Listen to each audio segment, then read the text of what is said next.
Ladies and gentlemen, we are live. We are live and back at it again, folks. It's a Tuesday. We got NXT. We are on the road to No Mercy and so much more, folks. So make sure you get in that chat. Hope everyone out there is happy, healthy, and safe. And welcome back to the Wrestling for Life Network. Let's go.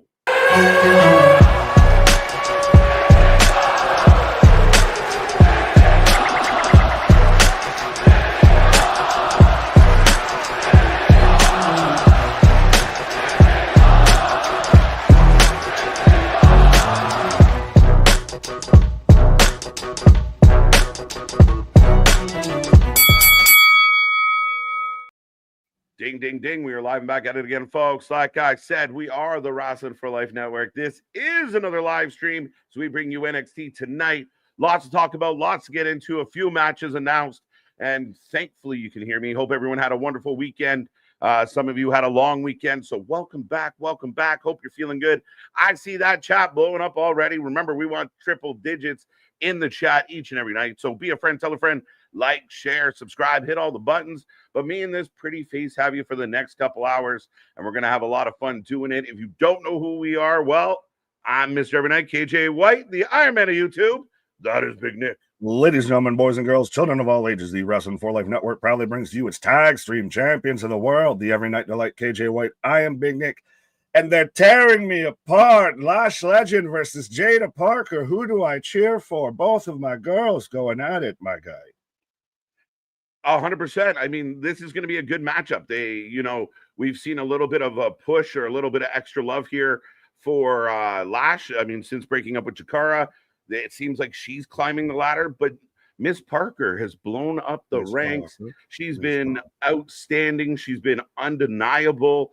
I think, I mean, you can't really go wrong with either one of these ladies right now, but I mean, I think it's going to be a very interesting match. Lash just had that amazing match with Nia, so lots to be figured out here. Right. Well, and Lash could be going up to the main roster, as we've kind of talked about. And I don't want to throw too much gas on a fire that might be eaten out there, but there's the alleged of the Jey Uso might be sniffing around Miss Parker, but we'll leave it at that. We'll put it this way. We're not going to boo the story up, and if you get it, you get it.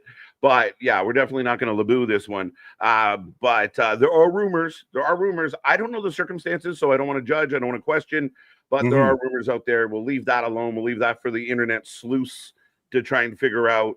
But ultimately, Ms. Parker's doing big things. She's a big talent. A lot of people are fans, as we are. And I think this one, it's really hard to say. But, I mean, this is two women that could lead this division for quite a while. Right. And then I like everyone trying to guess Laboo who? If you know, you know, and if you don't need to know because they don't matter. Right. But did you want to talk about the end of Monday Night Raw? Or did you want to keep going through the card, or did you want to say top three?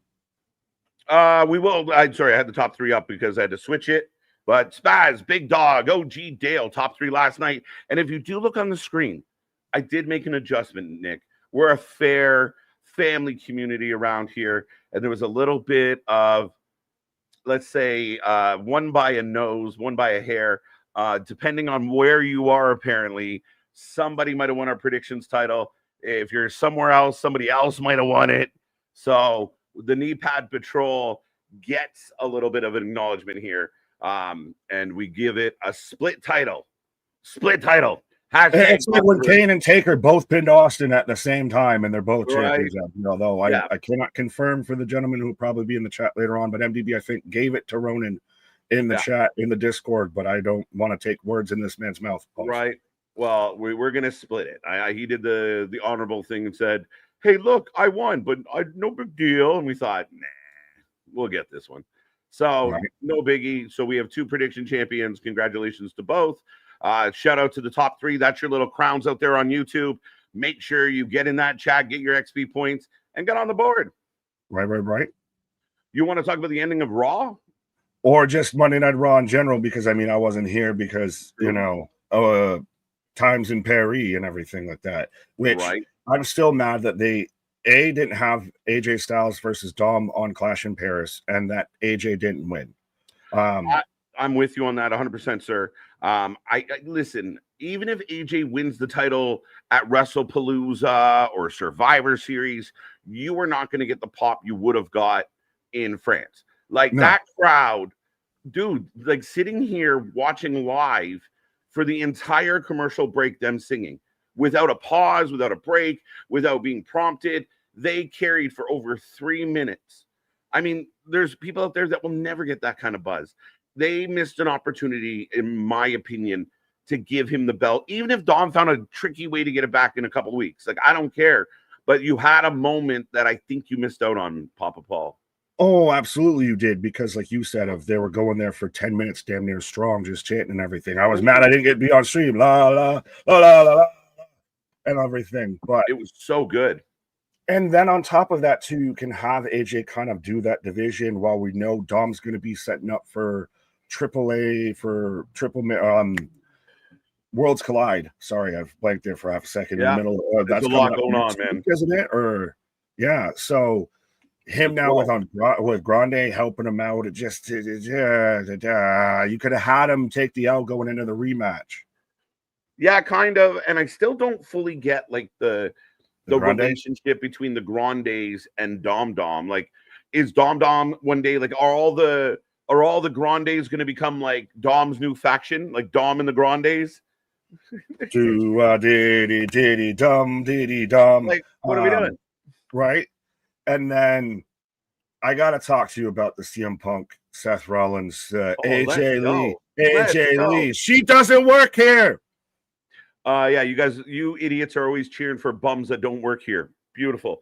I thought that segment was one of the best segments of the year. I thought it was so strong. I mean, I think it was fairly obvious. I didn't, look at the Magic 8 Ball or anything, but I just felt the way they set it up, there was no way Seth was going to be the person that walked through the curtain to talk to Punk. And then when he gave the line of man to man, I was like, oh man. And sure enough, here comes Becky. I thought it was phenomenal. Like, sorry, AJ, but I really thought it was super well done. I thought, and the buzz, the excitement on just the premise of what has to come next. You mean Rhea Ripley and CM Punk versus Becky Lynch and Seth Rollins at WrestlePalooza? We did talk about Nikki Bella and CM Punk versus Becky Lynch and Seth Rollins at WrestlePalooza. I've heard that one too. Yeah, I heard Bailey. Oh God, I haven't heard that one. Right. I heard Bailey a lot yesterday.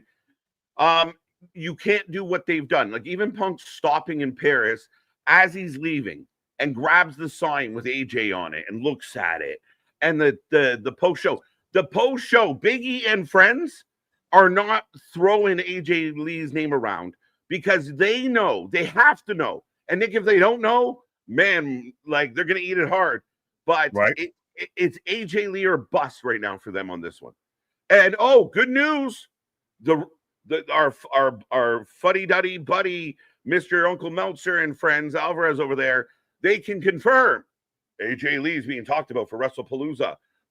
Thanks. We watched the shows too, you morons. Well, and I know we've got to say hi to everybody as I forget. Yes, we're going to have a half hour. We got 5 minutes. So the last thing I'll say real quick, and we can come back to it, is the outpour and the outcry of how AJ Lee suddenly became overrated now that she might be showing back up in WWE. Yeah. So yeah, we can talk about that in a minute. But let's say hi to the people. Again, it's the fickle fan base, and there's a certain fan base out there that, again, we've watched them go from loving someone. Ask Jericho how loyal the fan base is. Yeah, right. Nice. It turned quick. So yeah, a lot of people trying to shoot down this AJ Lee thing, and I admit it on stream. I'm not like a super AJ Lee fan. I'm not. But this idea that this isn't a bit, why would you do that? Pay attention. They're telling a fucking story. We're gonna turn the page for you. Well, let's turn the page to our loyal fans. How about that? Ladies and gentlemen, we have about 3 minutes to the start of the show. Remember, get in that chat, like, share, and subscribe. We want to see triple digits hanging out with us here tonight. So get in there. Zach, what is up? Eric, welcome back. Let's go. He can't wait for Jada or Lash. Love to see one day the Wyatt Six teach Dark State a lesson. Ooh, the big Dark State in a big match tonight. Doing big things. We got too many people to talk to before I can get in rage. We're going to get there. We got a whole match to talk about it. Right. But Kevin, how you doing? Welcome back. Clay Lewis, good to see you. C Money, Hassan, Mega, Let's do it, says Hassan. I love it. Let's go. Almost made me think of Zach and Mary, but we don't want to go there. Zach Rodriguez, let's go. Jose Rodriguez. Zach, for you. Wow. What's up, KJ? Make a watch party right now. Right. I'm just gonna mix up all the names. Big Dog, how you doing? Josh is back with us. Trenton might be a new name. How you doing? What's up? What's up? What's up? I am so glad the early daytime shows are done for a while for those in the States. Mr. Stormy, we know. But it is what it is. What can you do? Just wait until January. It's going to happen again. Right. And again, it's something as a channel we got to work through, and we are trying to do, working through it. But we got 2 minutes, so we're going to keep going. Adrian, welcome. C Money, how you doing? Let's go. Scott Rizzo, always a pleasure. Happy NXT day. I love it. We got Jose or Zach. At least I'm on time for NXT. Mega, always running late for some reason. Adrian, we got you. Big Dog back at it. Julian, good to see you. Good to see you. Spaz, let's go. How you doing, sir? We're going to see some Canadian content here today. That Ethan Page and Chelsea stuff starting to gain some momentum. I like it. Needs to be on the main roster, but I digress. It's coming soon, I hope. Heather, welcome back. Denisha, welcome back. Jersey, I'm not blaming Trips for anything, but WWE is honestly boring me, and AEW is much as I have defended it. I can't watch it. It's unwatchable. Okay. I do appreciate both sides, JV. I think this is JV. Yes, he hit me up earlier today, pretty much saying that he's kind of gotten to a point where he's kind of burnt out on the wrestling of it, just not for him anymore. That's fair. That happens, man. Everybody goes through ebbs and flows. I've had lapses. I've stepped away from wrestling. I've come back to it. I see some people saying this, Nick, and maybe we'll talk more about it after the start of the show. Right. I'm enjoying a lot of what we're getting. I don't hate the wrestling. I'm not bored by it. Facts. Well, yeah, we can talk about that later. Mega Dale, the OG, got you. How you doing, Mega Jersey? Already got that one. La Boo Boo. Jose, Mega, Heather, same people. Craig, there's a new name. How you doing, Craig? Welcome back. Ronan, now sharing his title. 8-man tonight. Let's go. An all-star tag, if you will. Oh, there's the all-stars and the stars are out. Right? Yeah, no shit. Mr. Quake's back with us. Let's go. Heather, we got you. Mega, we got you. Paul Scott's back with us. Welcome back. I'm here. Let's go. Paul, how you doing, buddy? Klaatu, greetings as always. Who else we got? Paul, Bradley, the giver of gifts. Spaz with the $10 super chat so I can take a sip. There you go. Cheap plug pause. 2 pods drop in later this week. The State of Wrestling returns and we'll be previewing MLP Sacred Ground. Side note, both my Destiny champions, Tarek and Priscilla, are on the MLP pay-per-view. Nice. As I have then right now, and I'll quickly click on Elaine Marie. I hope I said that right. Of where can I watch NXT? And hello, you guys. Hello, and you can watch it on the CW network if you have forever. I have now. All right, I will stop on together. How did you get to forever? What the fuck? I don't know. I'm the one with the Vipin, which is also a way as how I'm watching NXT with the Vipin on Netflix. But I'm at together. Together. There we go. Yes, yeah, so you watch on CW or on the Vipin. Yeah, there you go. As I see Capone, what's up? Z-Man Scars. I've got Ricky Saints walking in right now. Yeah, so an 8-man tag will be on this show tonight, folks. If we haven't really talked much about this card, this is something we're going to have to talk about. I know we're going to probably have a similar vibe. The speed tournament begins. Just end this fucking championship, please. Yeah. Why are we doing this? Why? What is it serving here? As I got all the 8 men coming in right now. I've defended it as if you just do it as like dark matches or house show matches that are on X, and you leave it on X, and it's nothing to do with the show. Great. Now we're bringing it in. We're doing a multi-company tournament for the next speed champion. Like, what are we doing? Yeah, well, and I didn't even realize that this is Zaya Brookside returning to WWE. Yeah. Who would have known that? But wow. Miss Parker. Oh, you're starting off already with this. God damn it. They're ripping my heart out before we started. Right. They're getting out the gate quick. Miss Parker. You're telling me the NXT speed title is going on after Jada Parker and Lash Legend. Right? Nah. Nah. That's an interesting show, bro. I don't love this decision. I don't quite get it. I think there's too many belts in wrestling as it is. I mean, again, if it was a social media thing, fine, leave it there. I defended that. I don't like it being brought and having 3-minute matches on the show, like guaranteed 3-minute matches. Just let it fucking die. It's the 24/7 title, respectfully, with R-Truth and all that. Yeah, you had it on TV a little bit because Ruka came out with it. It wasn't even getting over on Twitter, which tells you it's probably not a good fucking gimmick. Right. If it's not getting over on Twitter, where everyone talks wrestling apparently all the fucking time. So why are you going to bring this now to TV and take up more TV time? How about instead of booking the women into bullshit matches for a bullshit title, how about you book them into something fucking relevant and something that actually can continue on? That doesn't need to be around a title because you already have so many fucking titles. Make them matter. Yeah, but I don't think. I think they're doing male and female, and I don't think either way they both suck. Like, yeah, but regardless, I mean, you're right. I mean, instead of the speed title, I mean, again, could we do other things? They got rid of the Heritage Cup. I thought that was a great idea. We'll see what they do tonight. Right. But yes, let us know, folks, who you taking with. You got Lash Legend or Jada Parker, and I'm gonna need you to pick for me of who are you taking so I can take the opposite. All right, I'll take Lash. I've been a Lash head for longer than Jada's been here. Yeah, that's true. I'll take Miss Baca. There you go.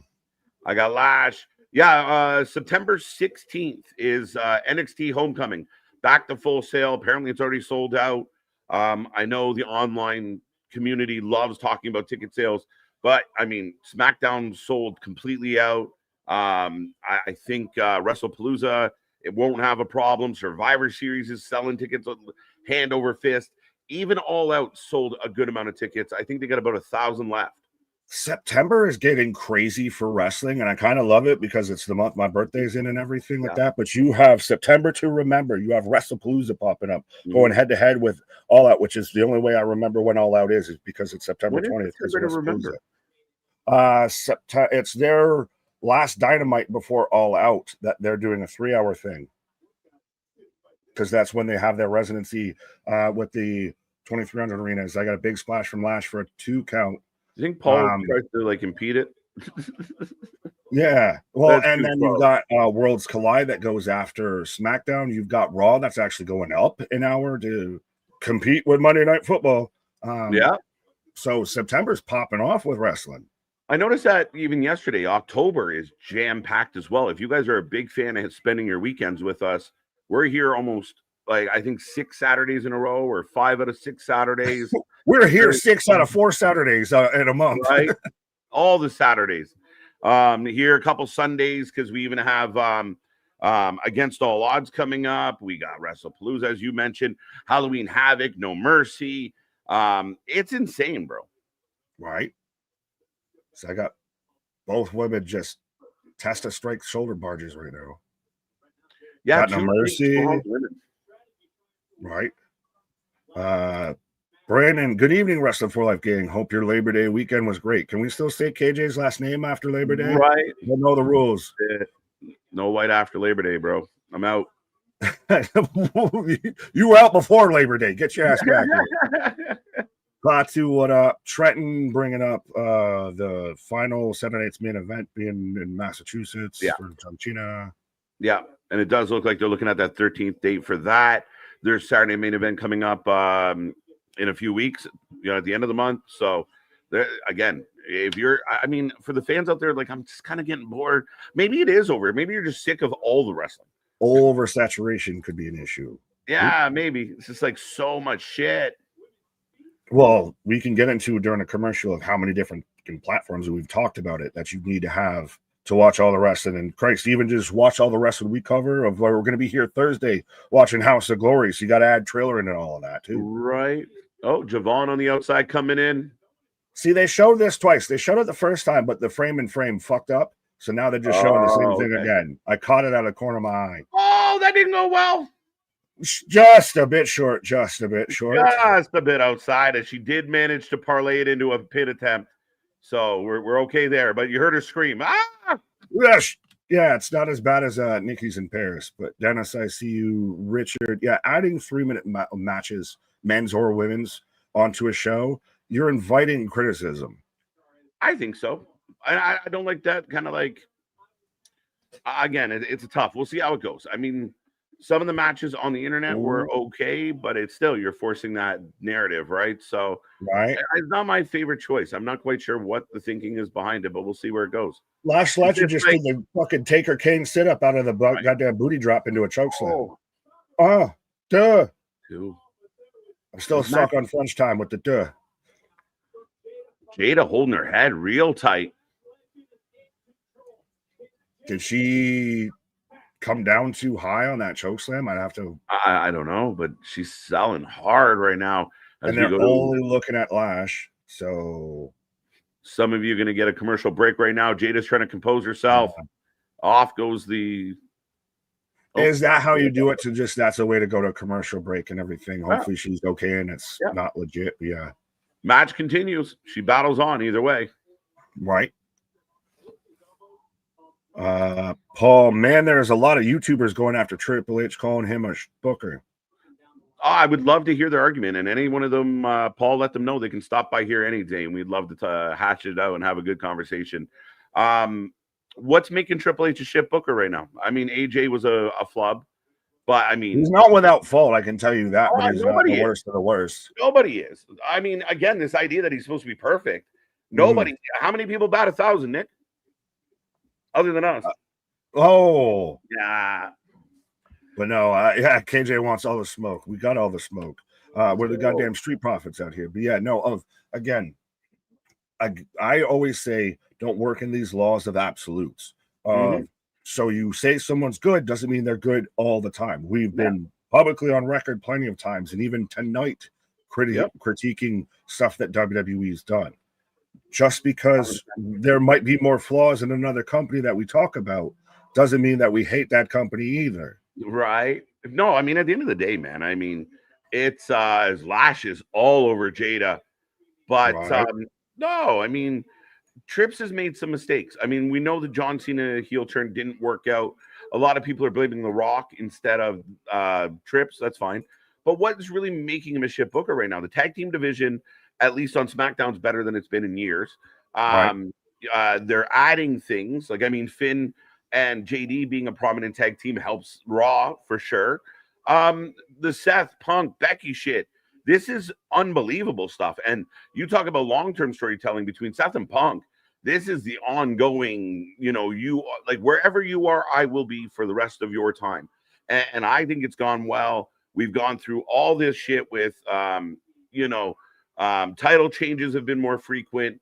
I don't dislike what we're getting. So and I see the weekly ratings. Like the fans seem pretty happy, at least our, cluster.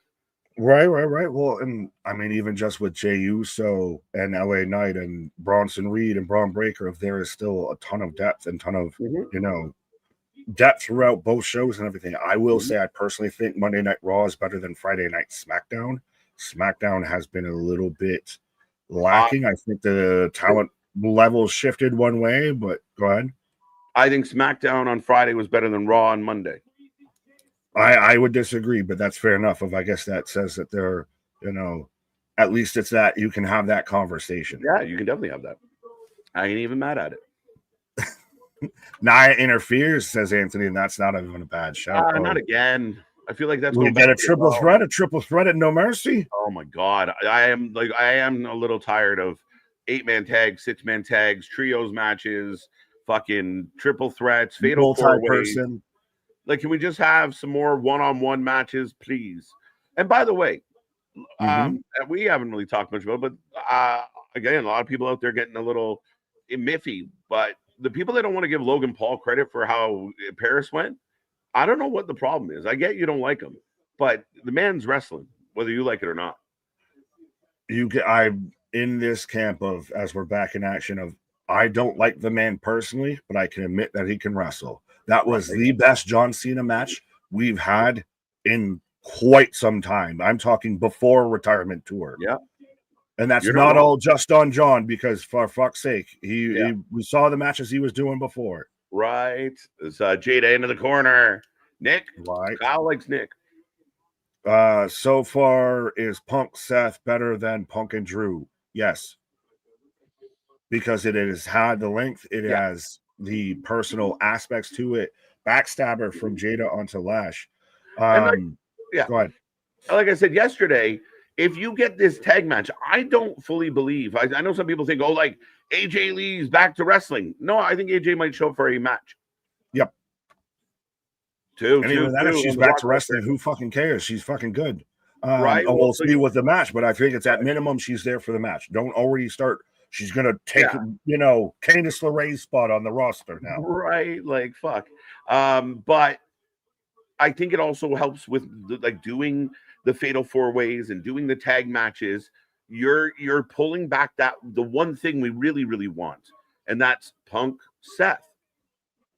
With that, yes, as I get a 2 count, but as far as the rest of the cards, going back to what we were talking about before, wanting more actual straight-on singles matches, that's where you get more of the depth of storytelling when you have those singles matches versus every bit of this story's got about 30 seconds. Yeah. As Lash eats the steel ring post, Jada setting her up. You don't like the rear view drop there now? This one, I will say, and anyone out there can let me know how you feel. This match actually feels a little developmental to me. Really? I just feel like it hasn't. There's a lack of crispness. Do you think that this is Samoan drop that falls? Is this the only match they're going to have, or are they going to have a few here? I don't know. You could really, like I said, they could be the top of the division. So we'll see how it works out. And I don't want to, I just want to give fair criticism. Pump kick. Right? Like Lash looked really good in there with Nia. Nia's a vet. Right now you got both younger talent kind of steering the car. And we saw some kind of oopsie moments and a little bit. Is it a clash of styles and a clash of, Jada's wrestling more with the mid card and everything, and is maybe a bit younger, and Lash could have been better. It could have made more sense of why would you put someone in a tarantula to flip them onto the ring? Right. It just looks really awkward. Even if it's effective, it looks fucking awkward as shit. I think that and also part of it is Jada is used to being kind of the bigger one of the two in the ring. Yeah, she doesn't know how to work small. It's a bit of a trick, right? Big move there. That's the follow-up. This can be Lash. 1, 2, 3. Wow. I don't know if I want to celebrate because but this is big for Lash. Yeah, if you're holding a title in NXT, I'd be very nervous if Lash casts a shadow in your direction. Well, when Jada was just out there challenging for a spot for the number 1 contendership for the women's title, so Lash just got a win over a top challenger and a top competitor. I have that, and I have a win over a former WWE women's champion. Wait. Yeah, this ain't over. This ain't over. Spaz with a $10 super chat. The worst take I heard on her today was that Sid on What Culture talking about Paris. The only reason the crowd was so loud was because they had to do something to entertain themselves because the shows were so bad. That's a bullshit take. Almost as bullshit as the person that I heard. Oh, booty through the wall.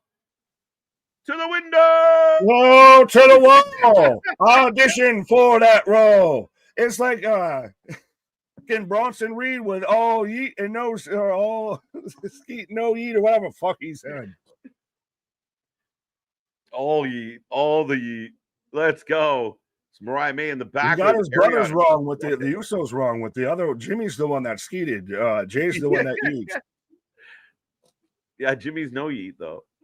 Well, no, he's all skeet. And Jay's all no skeet, all yeet. Right. Stop watching WWE content if you don't like Triple H's booking because they ain't changing.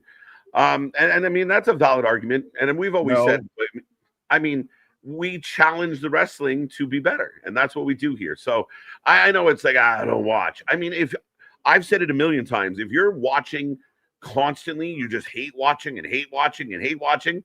They don't give a fuck. You're watching. But if it drives you that mad, oh, Jordan.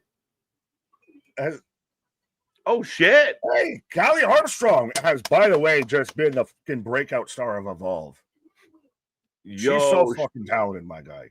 She kind of mean promo on Jordan. She's fucking good. She hit the ground running.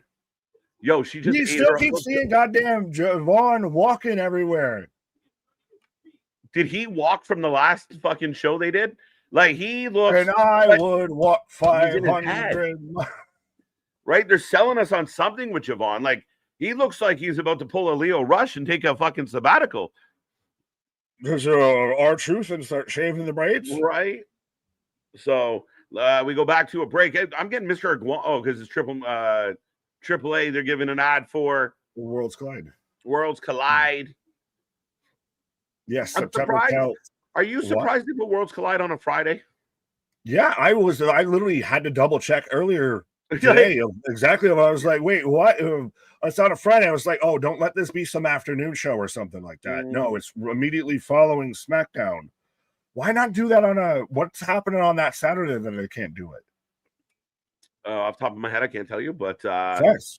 Yeah, no, I mean, yeah, it's interesting, but because of the time change in that, you run it right after. So we'll see. Huge numbers for Triple Mania. Are they hoping for the carryover? Maybe, right? Yeah. They're talking about it all night, right? Mm-hmm. So we'll see how they do it. But we are on a bit of a commercial break, folks. Make sure you like, share, subscribe, be a friend, tell a friend, and let's get us up into triple digits as we head towards our next milestone. It's kind of a big one. We're about to hit like 7,500, which, I mean, that's 3/4 of the way to our goal, our first big goal. Let's go. Well, I'm still waiting for 8K, 10K. Hey, what do you say?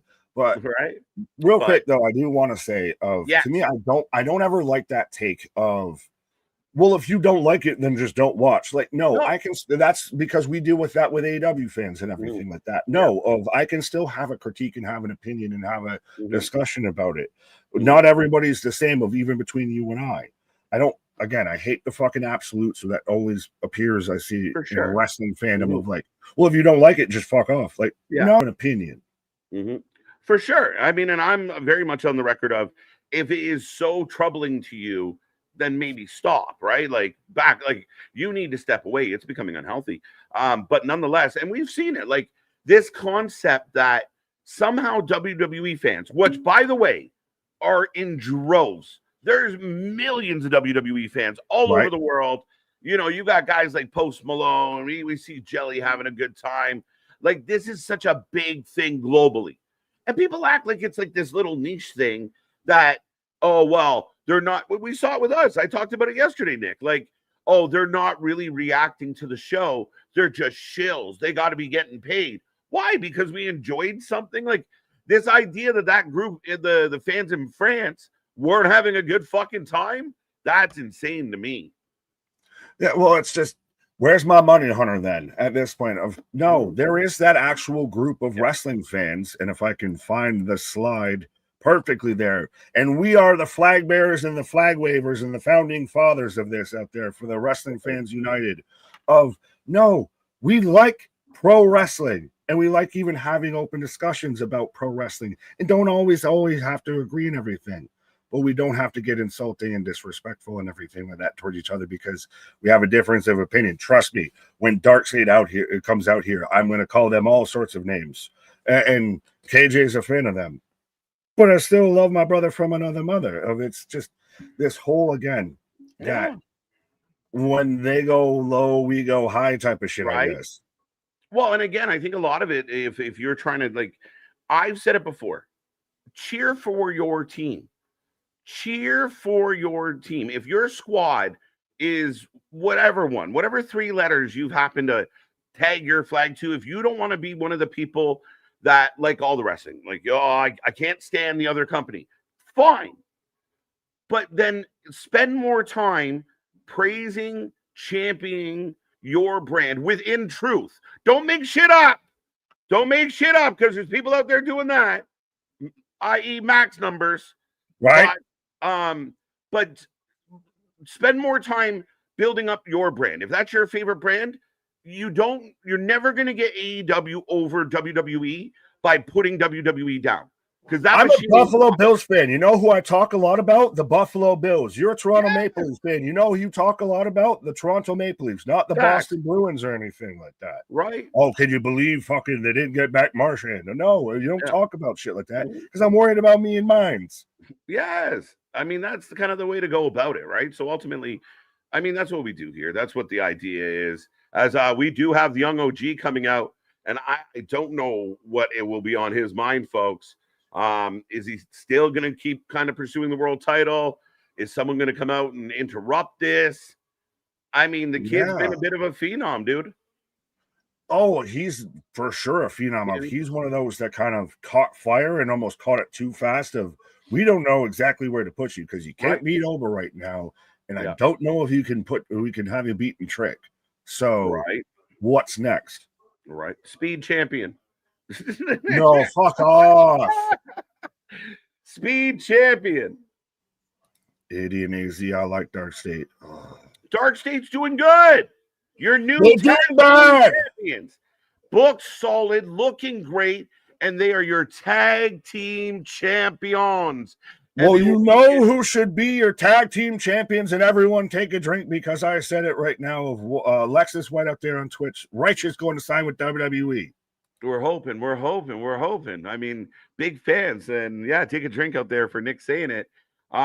Again, there's still like people are who is like they make it sound like people are phoning Triple H, like Trips. Come on, man, please carry it. By the way, since they've been released, Scarlett has been able to do a lot of talking.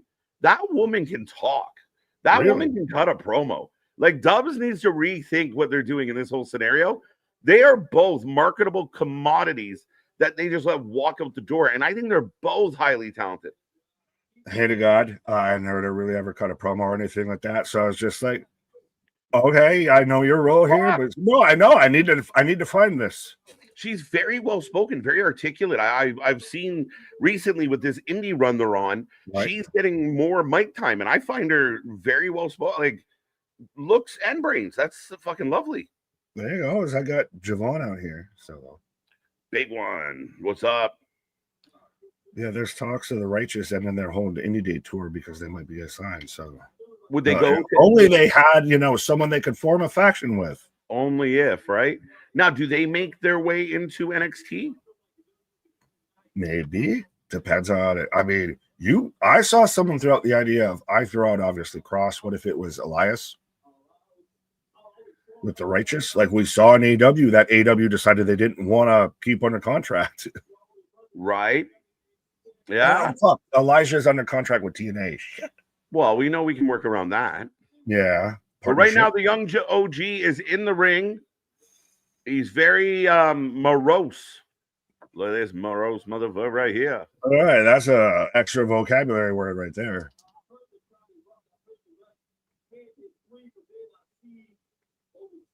I see. Oh, he's got a claim.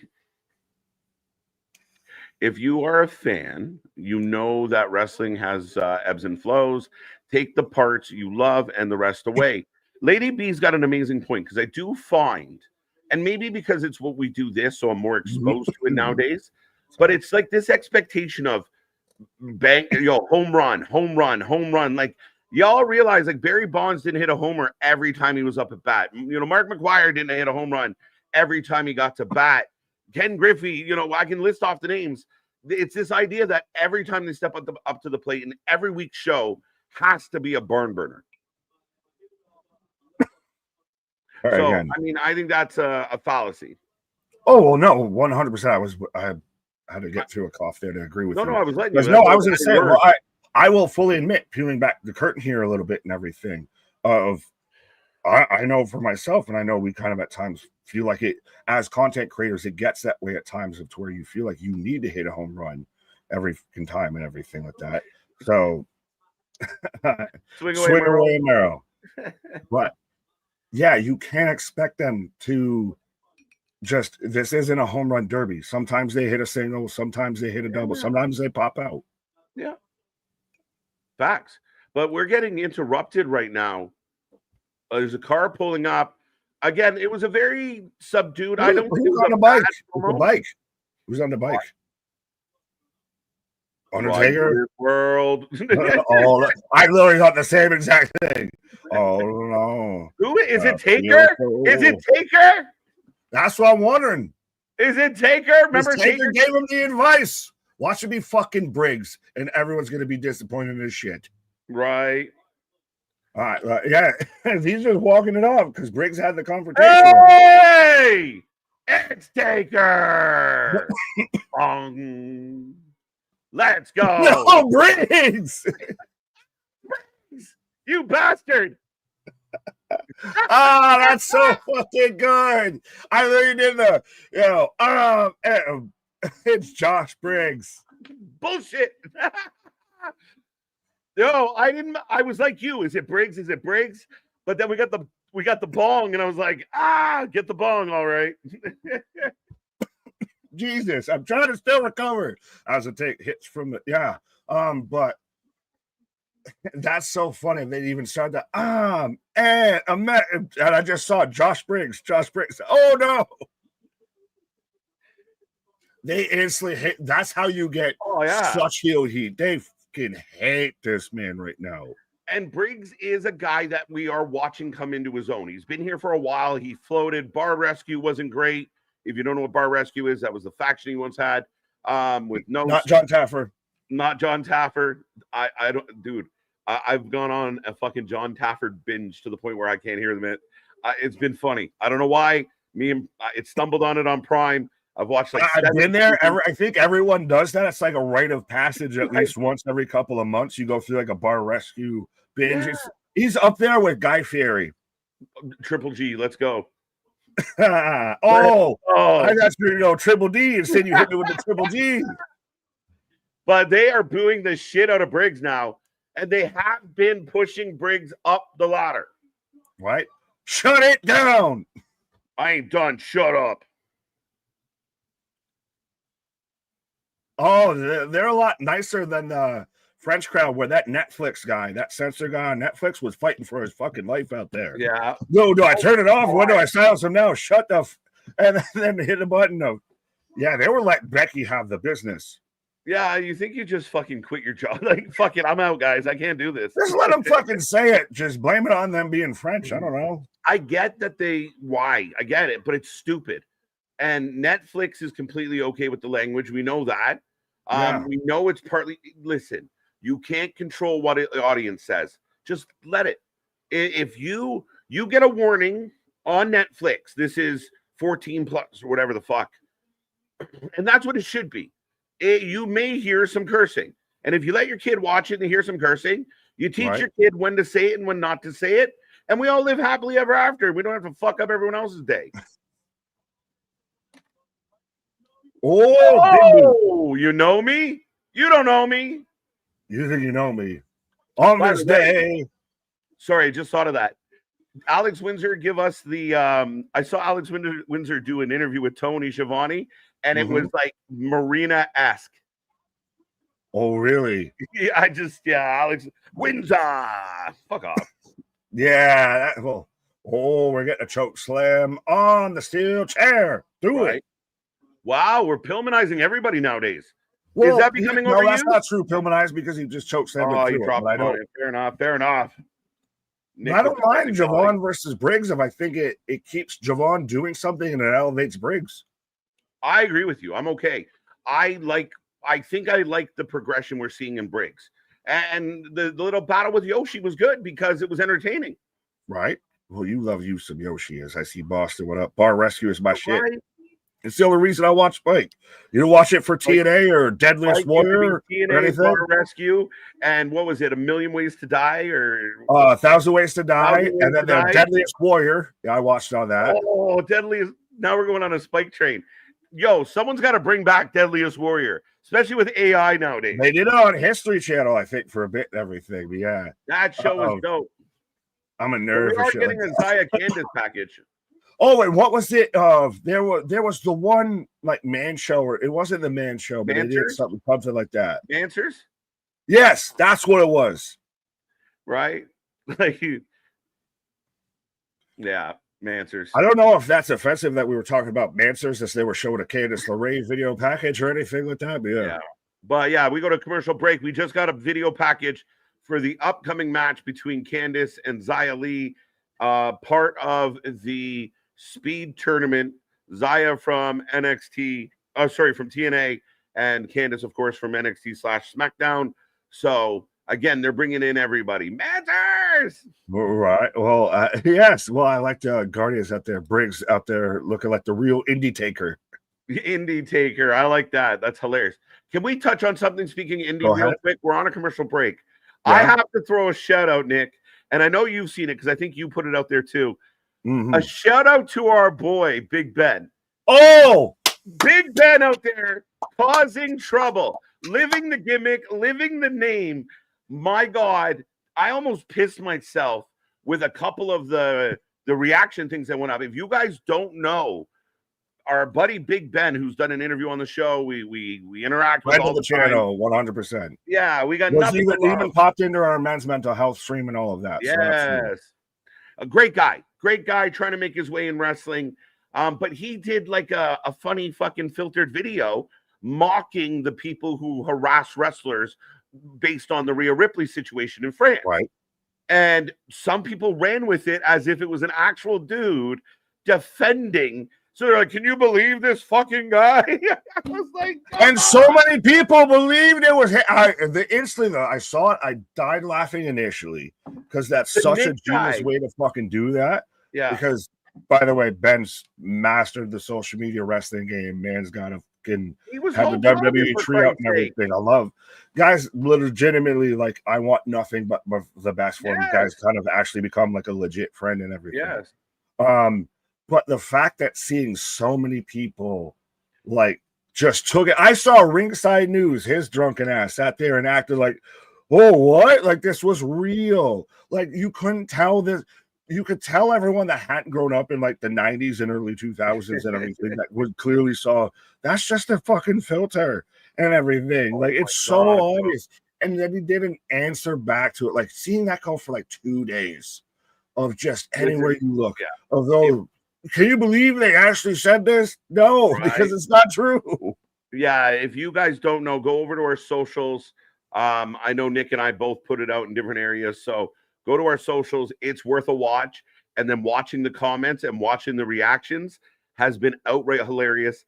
I mean, I think when you see that filter, you automatically know it's a filter. But people ran with it of like, oh, no, that looks like a typical neck beard. We're going. That's an indictment on wrestling fans in a twofold because they got so easily duped and that someone might actually look like that watches wrestling. Just saying. So it's like a double pronged fork there of just what the hell. Right. Oh, it's too funny. So yeah, I just wanted to take a minute to give him a shout out because he's been comically hysterical for forever, but even more so. Like again, it shows you like the really strong wrestling journalism we have going on. Like it's fucking insane to me.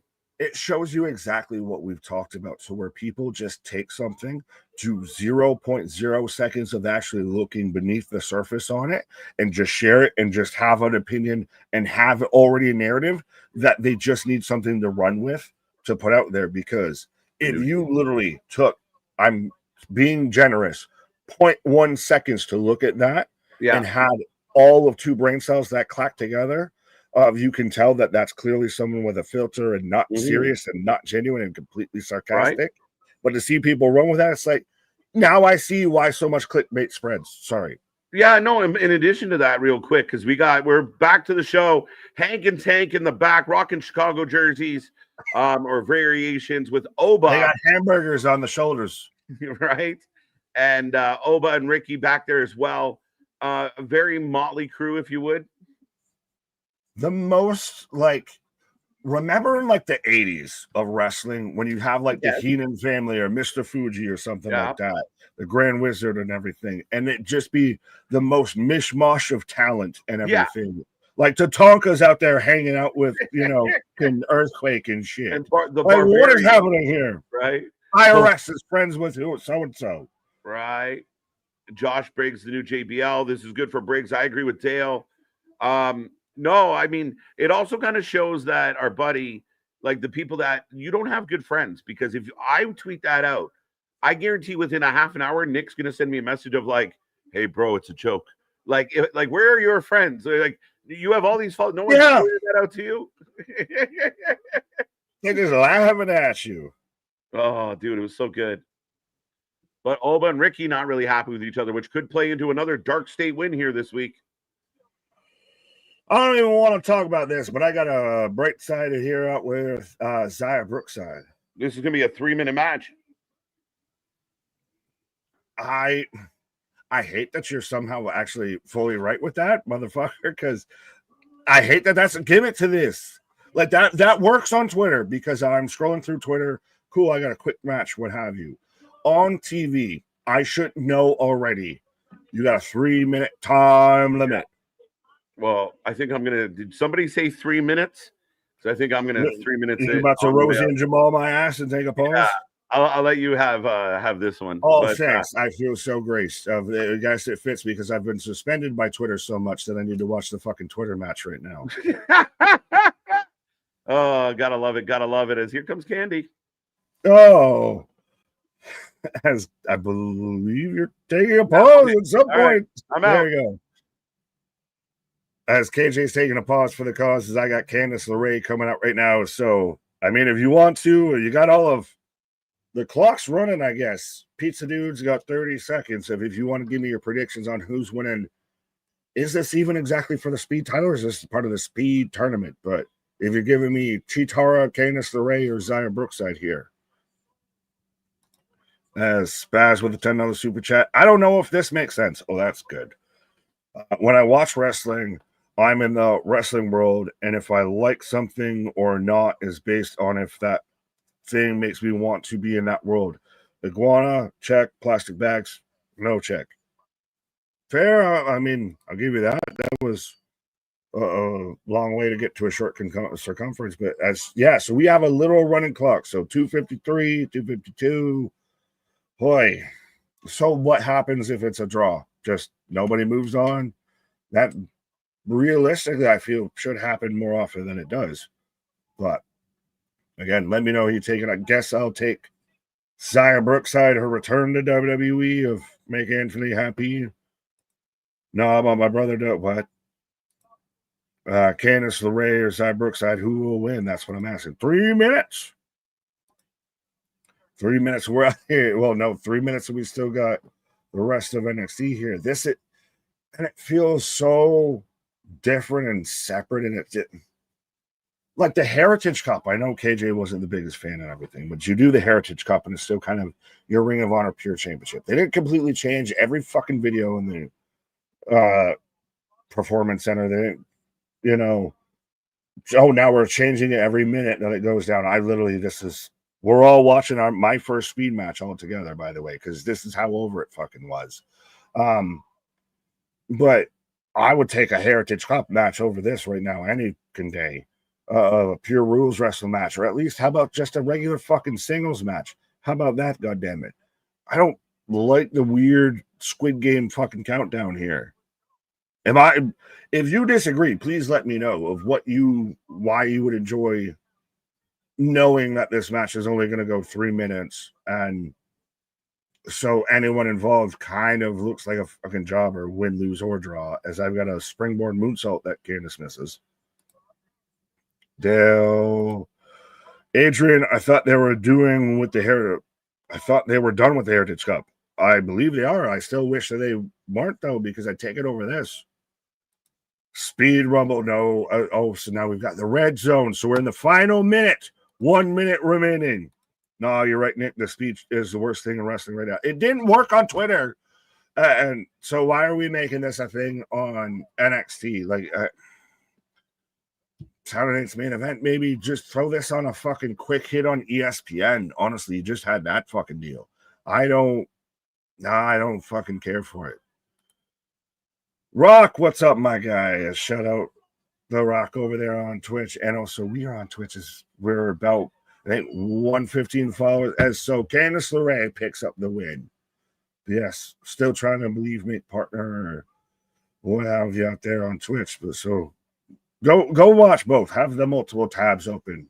Go use your speed and watch both. But yeah.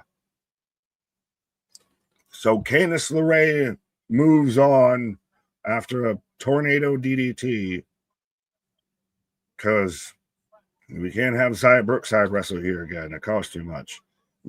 Everybody wanted Candice LeRae to do something, so now she's got to do something in the fucking speed division.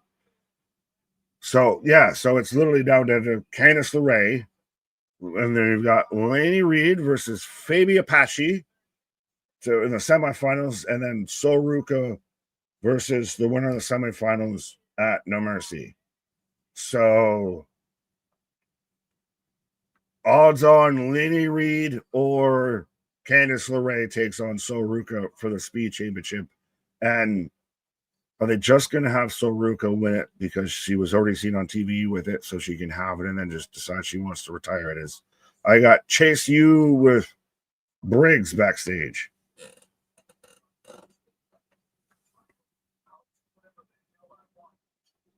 Ooh. Title matches are 5 minutes, Nick. Well, fair enough. That doesn't make it any better. So you add an extra 2. Is that part of the issue with or part of the thing of why we like pro wrestling? Of there is no, well, unless it's like an hour or something like that, of that there is no real time limit on a match. Or I'll say this, if there is, it's very much built up to and called for. It's not just in every single regular match here as I'm in a commercial break. But it's one of those that you don't know when a pro wrestling match can end. So that's why the false finishes matter and all of that. Of when you already predetermine that it's going to be 3 minutes, you're already pigeonholing that match. And it's not just the talent knows they've got 3 minutes to work. We know, as the viewing audience knows, they have 3 minutes to work. Otherwise, nobody wins and it's all for naught. That to me,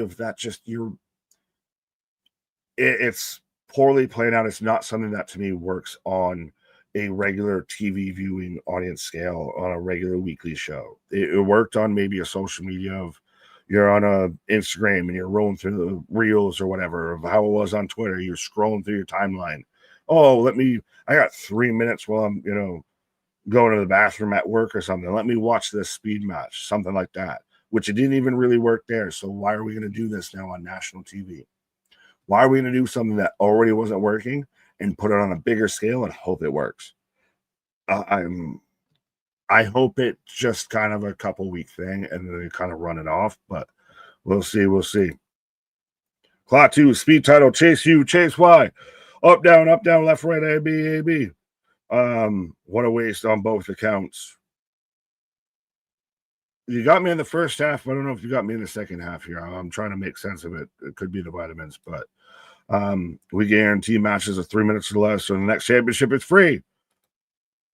Ridge is on Evolve, I believe. What happened to goddamn Ridge with the whole Chase U and everything? Well, that's a whole other discussion of if Chase U is worth a goddamn minute of our time.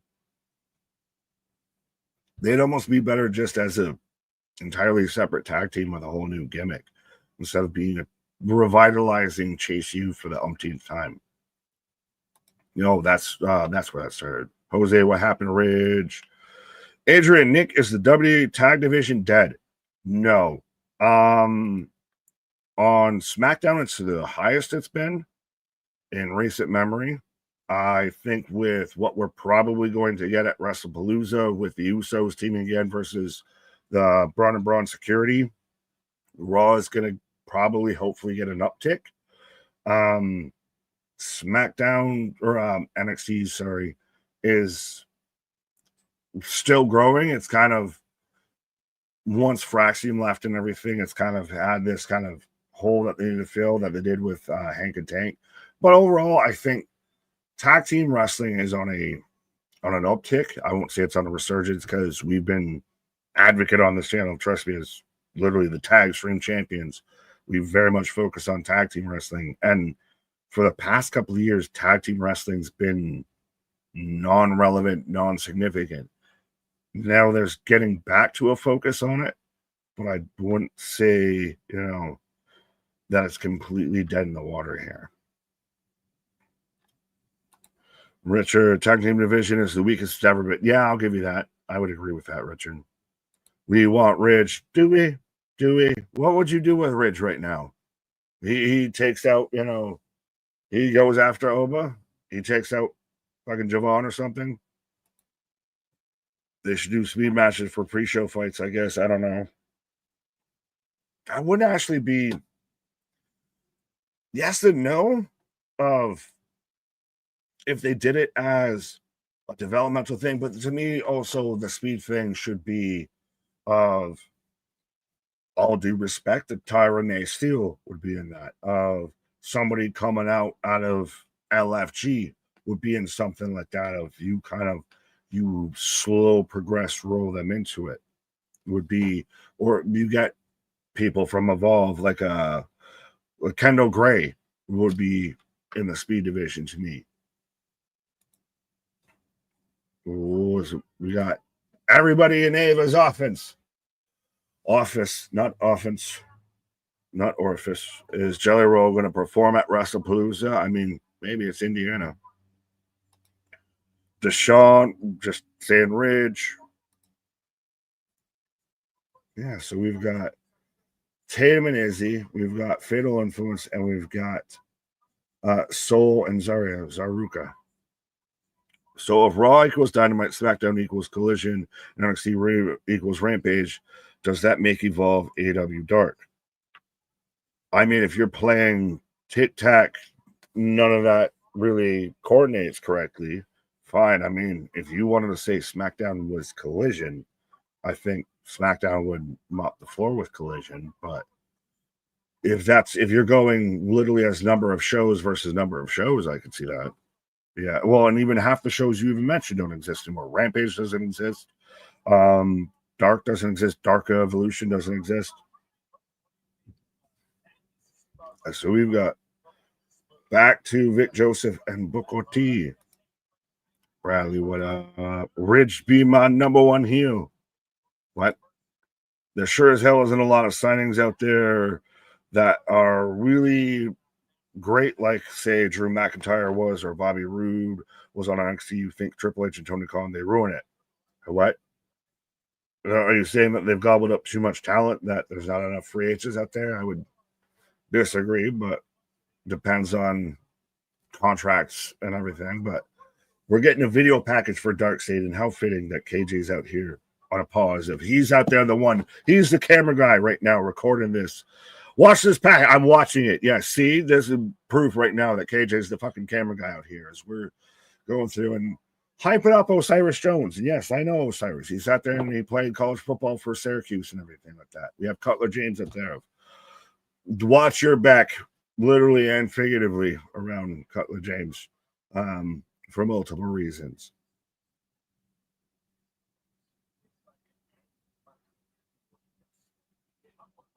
It's just, again, it just feels such retribution of just, this is great. Yeah, we're all angry about anything, but what are we going to actually do about anything? Lennox Coleman, who was out there with fucking Bear Tree Hill or whatever his goddamn name was, One Tree Hill, with the glasses, and now all of a sudden he's the biggest badass in Darkseid.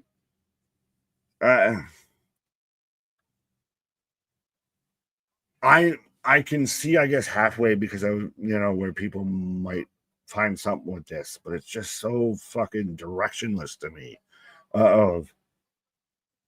I don't know what their exact motive is of just, we're gonna just fuck shit up or whatever. But even then, they haven't really exactly done this.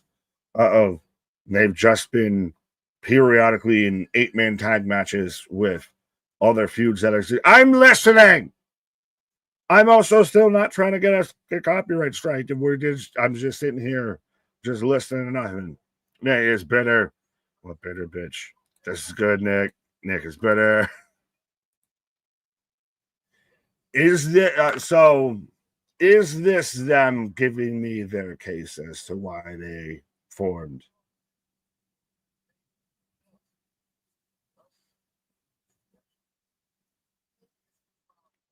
This is all right. What? Nick is refusing to listen. Here, I'm what? Here, I'll give it a chance. Clip, I'm listening.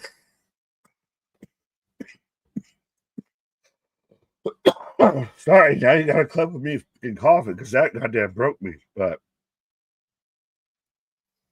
all right, they're still gonna lose. They're still gonna lose. If that was their opening video package, maybe I would have gotten behind them before. Nick screaming, I'm listening was fair enough. But maybe you're starting to turn me, or maybe I'm just dealing with peer pressure out here. But yes. As I'm in commercial break right now. So I will take this time as I will pull myself out of this dark state here. I need to go the other way with the slides to remind everybody that we do have the Wrestling for Life merch store 100%. We got upgrades and ongoings coming up out here of big things popping, little things stopping up. The something season never sleeps. And absolutely, we are here back at it like a jackrabbit for anything and everything for pro wrestling. We've got AEW Dynamite tomorrow night. We've got House of Glory, Zilla Fatu versus Bully Ray on Thursday with House of Glory. And then Friday night SmackDown. And we may have some MLP coverage, or you may or may not. I cannot confirm nor deny this man's presence in places and everything. But you may have, somebody showing up at an MLP show. But whereas I think the voice beyond is back. Man, it's fun being on in the chat instead of on here. Way to talk shit, asshole. Yo, I needed you to watch. I needed you to catch what they just did. And I like the package. I like what they explained. Like, they used us as security. They overlooked us. If they started with that, then I would have been different behind them. Nah, they've been good. I will admit that was good. The rest of that shit ain't. So you got an uphill battle. Right. And actually, somebody just gave me an idea. Oh, what? Of just immediate clip out. I saw it of clip out me saying, I'm listening. I'm listening. KJ, we need to pause for the cause merch. Oh, again, we got all them things popping up. But here, Spaz with a $5 super chat. WWE going all gas, no brakes with the rest of Palooza. Good thing nothing else is happening that weekend. Do you think we see TNA, AAA, NXT participation at WrestlePalooza? No. But they might do could you imagine they do a 3 o'clock fucking AAA show? That's a definite fuck you, because good old Uncle half-past spoiled tuna mouser was even petitioning of saying that AEW should go earlier and move the card up. How do you feel about that? I think it's a bitch-made move. Okay, I'm curious. Because to me, fuck you. That certain people are going to watch it and everything like that. If you sit there and move your show the first time they do this, or the time that they do this on a big level, now they've got you. Now you're going to keep doing it. Yeah. I think if memory serves me correct, they did move the start time to a little bit, right? There was the one to where they were running shit out on everything, of extending stuff so they could get to where they got to the main event at a different time. Yeah, and I mean, I think someone brought it up yesterday, and a lot of people use the word petty, right? This to me isn't pettiness. This is bullying. It's different. Petty is when you're pouting and you're being spiteful. They are being spiteful, but they're being the bully. They're picking on the little guy. They're just shacking the paint, just throwing elbows. Here comes Trick. I like this though. Nick is Tupac, Nigavelli, run quick, see, Hail Mary. Yeah, take a minute. The lyric went through my head. Yeah. But 100%, man. I think that if you are the best wrestler, if Tony Khan really believes that AEW is having the best 2020, the best year of their company, then go head to head. You got nothing to lose. Your sickos are gonna watch you no matter what. All it means is the casual fan might catch it later, and the WWE fans that don't give a shit about AEW don't care anyway. But I'm telling you right now, they're winning people over. I saw somebody tweet out, I wasn't really going to care about WrestlePalooza, but now, this card might be stacked. Yeah, but still, it's one of those to me, running it head to head is better than if you bend the knee and then you move your show, because then they know they're in your head. For sure. And again, if you wanted the fight, if you talk the big talk and competition, we are the competitive brand. Well, then be it. If you get meat or head to head with something, then you gotta adapt, overcome. Yeah. You don't see Pepsi moving out of stores when Coke move in. Like they want their half of the store too. Yeah, well, that's the whole fucking counter booking argument. Is Trick Williams is out here cutting a promo, but yeah, Coke doesn't consult Pepsi about when they book shows or anything like that, or what stores are in. But sorry, right? Yeah, and I was shocked by Uncle Meltzer coming out and saying like, "Oh, well, they should move it." Wait a minute, motherfucker! Are you not the one that keeps beating the drum of like how much better this company is? Again, that's when your bullshit gets called, and that's when your bullshit is very obvious because you say one thing for so long. Cultaholic got called out on it as far as like. Oh, look, CM Punk got fired 2 years ago today. And then there's the video of them like, oh my God, CM Punk's here. You're like, do you hate him? Do you love him? Or are you just going for the clicks? What are we doing here? And then you get exposed. Right. Trick cutting a hard promo right now. This man's in another level for him. Is this the best Trick that we've seen? I hate that they're booking these shows at the same time. I'm a wrestling fan who enjoys all of it. Fans like me get the shit under the stick with this tribalist win. That's not good for wrestling. Well, yes and no, I guess halfway with Boston with what you're saying of that's why we're literally are who we are and everything, because we want to watch everything and we'll watch everything. Right. So I get that you're saying of the people that actually watch both, the wrestling for the WFU is still marginalized versus the greater tribes and everything. But this is where you need to wave that flag and, bring people over. No, we can watch both over here. Mm-hmm. Yeah. Both is still good. I understand what Boston's saying. Like, it's kind of like the middle class argument, right? Like, it's always the middle class that gets kicked in the shin. And that's what is going to get kicked in the shin with this type of choice. Because if you're the guy that wants to watch both, it becomes tricky. Not everybody can pull up multiple screens. They physically will have to make, oh my God, wait a minute. DIY, is it both? Is it one? Are they here? I can't get excited for them because of the shit music, though. It's better than their old music, man. They are here. And the place goes nuts. Like, welcome home. See, they're going to stack up next week with Homecoming, right?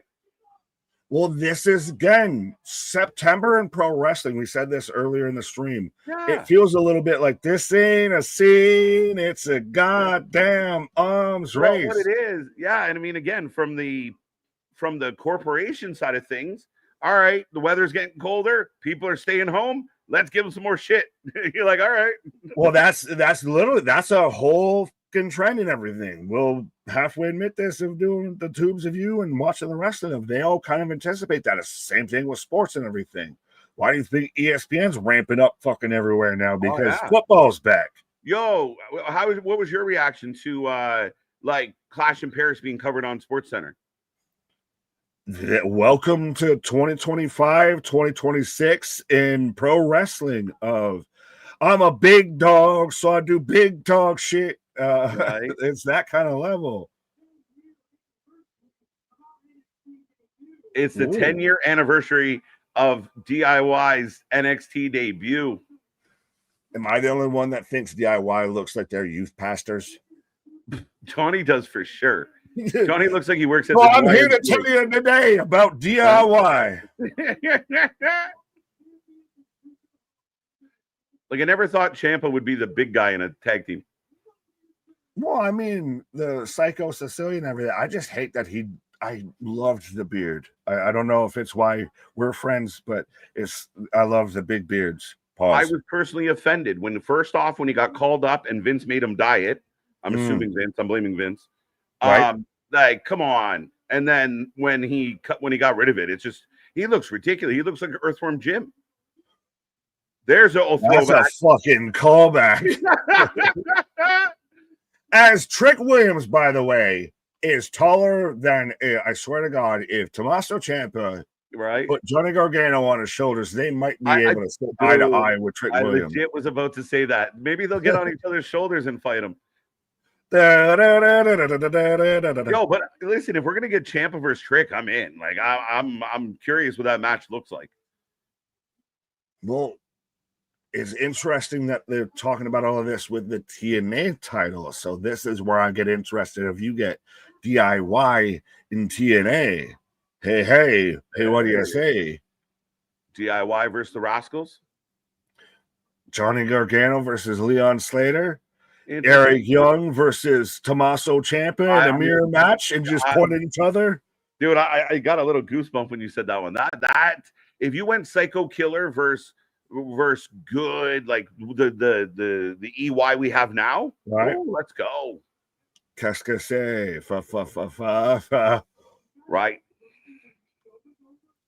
I mean, the last thing I want to say quickly about Boston's comment, I think if you look at wrestling as a whole, as an industry, I think it's going to be a good day for wrestling, though, because there's going to be millions of people watching wrestling no matter what they choose to watch.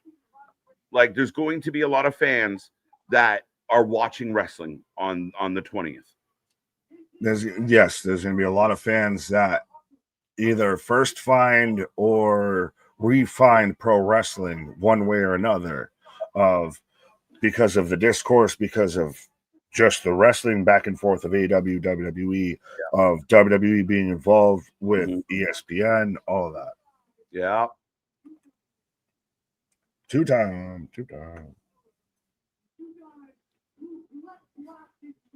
Two guys that bled black and gold. The crowd popped for black and gold because it ain't the black and gold anymore, folks. Oh no, it's the black and silver out here. We're the Oakland Raiders of with NXT.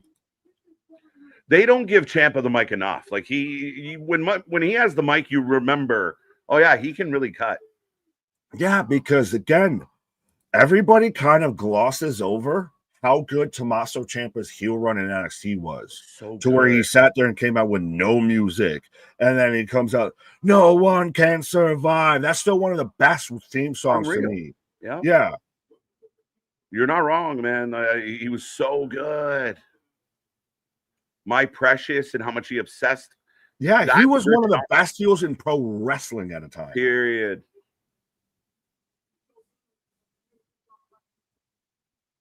Is Johnny Gargano Adam Cole just with a healthier body? I've never thought of that way. Of them, like the same size, the same stature. They had their big moment in NXT of this rebel heart, and then now you're just stuck in a bullshit tag team that you hope works. That you kind of do something, and honestly, your woman's more over than you are. Candice LeRae, Britt Baker. Get the fuck out of here. Close, and that's at least debatable. It's at least debatable. For Candy. Honey. Where's this going, folks? Let's get somewhere. Okay, we get it. We don't have to keep going back and forth. Get somewhere. This rebel shirt. Oh. He pushes the champ. Super kick. So we're going to do what? 2-on-1? No, I don't think so. Oh! Bittersweet ending. Booker T, couple of haters. Couple of haters. Vince, I don't know what I said was an insult, but it was probably a few of them. Right. Who remembers the Retribution debut? I do. Oh.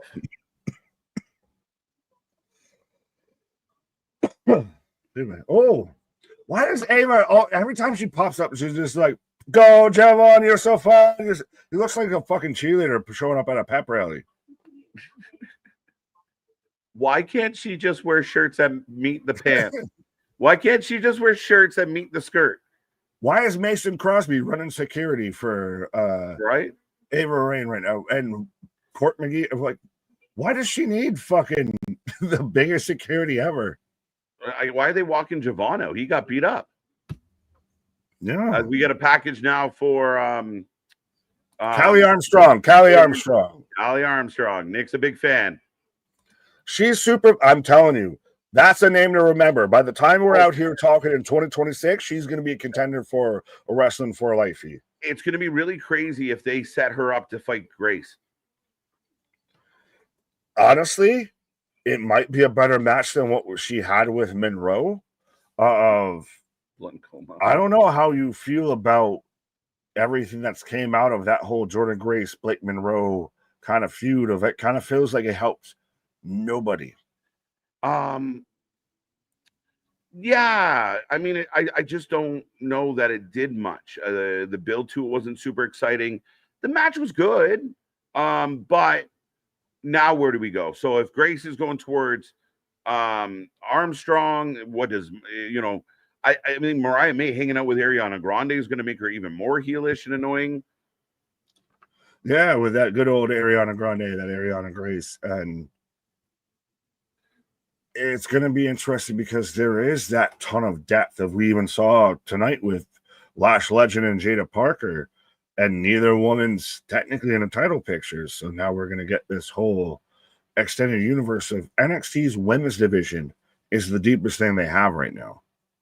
And now if you start adding in those big talents, because I'm telling you, I'm a big fan of her, of Callie Armstrong, of her involved in this and more involved in NXT, you're only deepening that NXT women's roster, especially if you get a Jordan Grace, a Blake Monroe, who have you that moves up. Right. It's August 7th, 2020, Retribution. There you go, Aiden. Aiden's got the callback. There you go. Dijak's out there fighting with all the people in MLW and having a good time. I think they're gonna do some type of stip match with him and Kruger. Yeah. Well, that would make sense with MLW. It'll probably be some electrified, forklift on a pole match or something. Yeah, right, 100%. Kyle, what's the chances we get Britt, DMD? I don't know. I don't think it's good. I don't think we have good chances. And does Britt even fit anymore?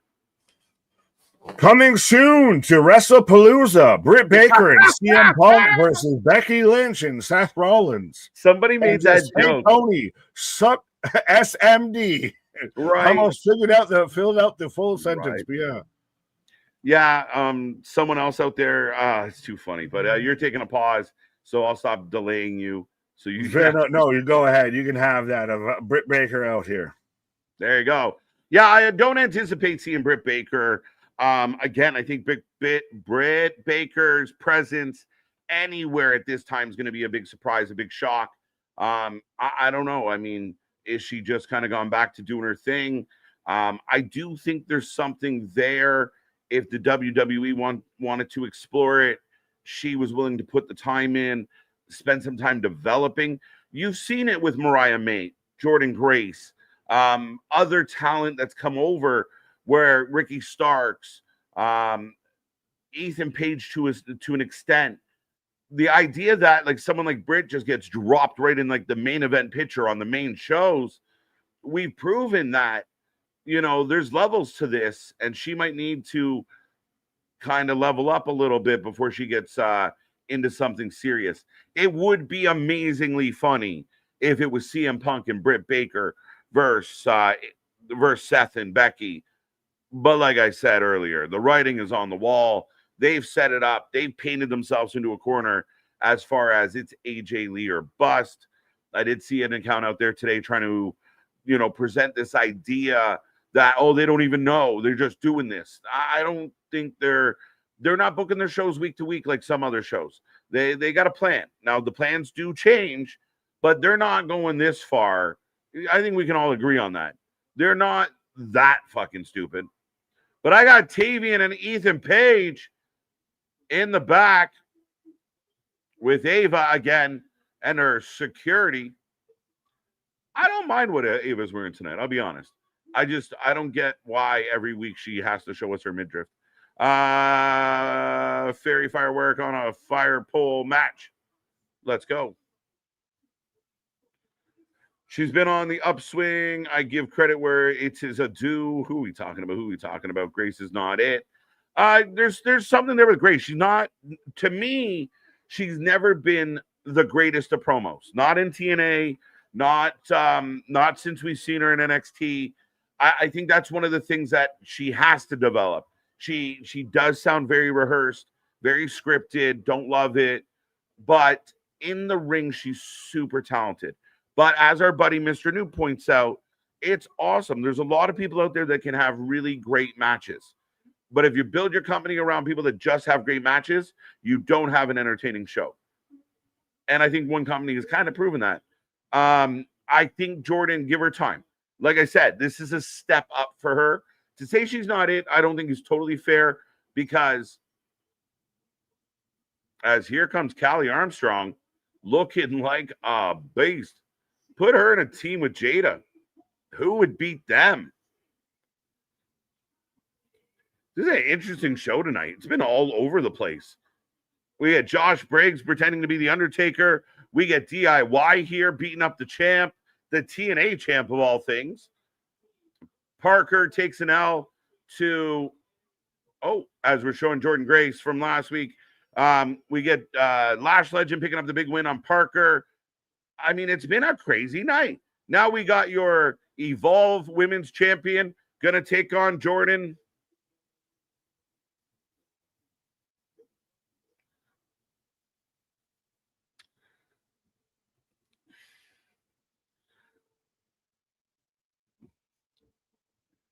Yeah, not a huge reaction anymore for Jordan. Jordan might be better off going heel. Which I know you're going to say, KJ, there's a lot of heels. Everybody goes heel. Mariah May just went heel. I don't know. I feel like if this was January and Jordan's music hits, now maybe part of the problem is she got Def Rebelled and her music sucks. But I feel like the pop has lessened for Jordan Grace. The Blake Grace feud was bad, and I don't love that it's continuing. Yeah, I was kind of hoping we would move on from it. So we'll see what happens. Jonathan, good to see you. Walmart does have WWE and AEW stuff. Facts. Got that one. Wrestling for Life was the last thing on my last phone before it broke yesterday. Honored. And hopefully we were one of the first things on your phone when you got a new one. If you got a new one. I'm hoping. Moeller's on a pole match. That's a new one, Guardian. We'll accept that. Armstrong is similar to Jade. Yeah, I could see why. She is jacked. She is in phenomenal shape. She is confident as fuck. She commands a room, and she's going to take an L. Grace, not a huge, 61%-ish for Grace on this one. Go to Target. I'm high. There you go. We don't have any or many Targets in my neck of the woods, though I did experience a Target when I was in Florida, and it's just a blown-up Walmart. This one of the first things I'm watching. There you go. Appreciate you, bro. By the way, did you notice next to my name? Did you notice this? Did you notice? Who loves you? Big Mama Pump. I like that. But what lady are you referring to? Yeah, facts. I'm with Adrian.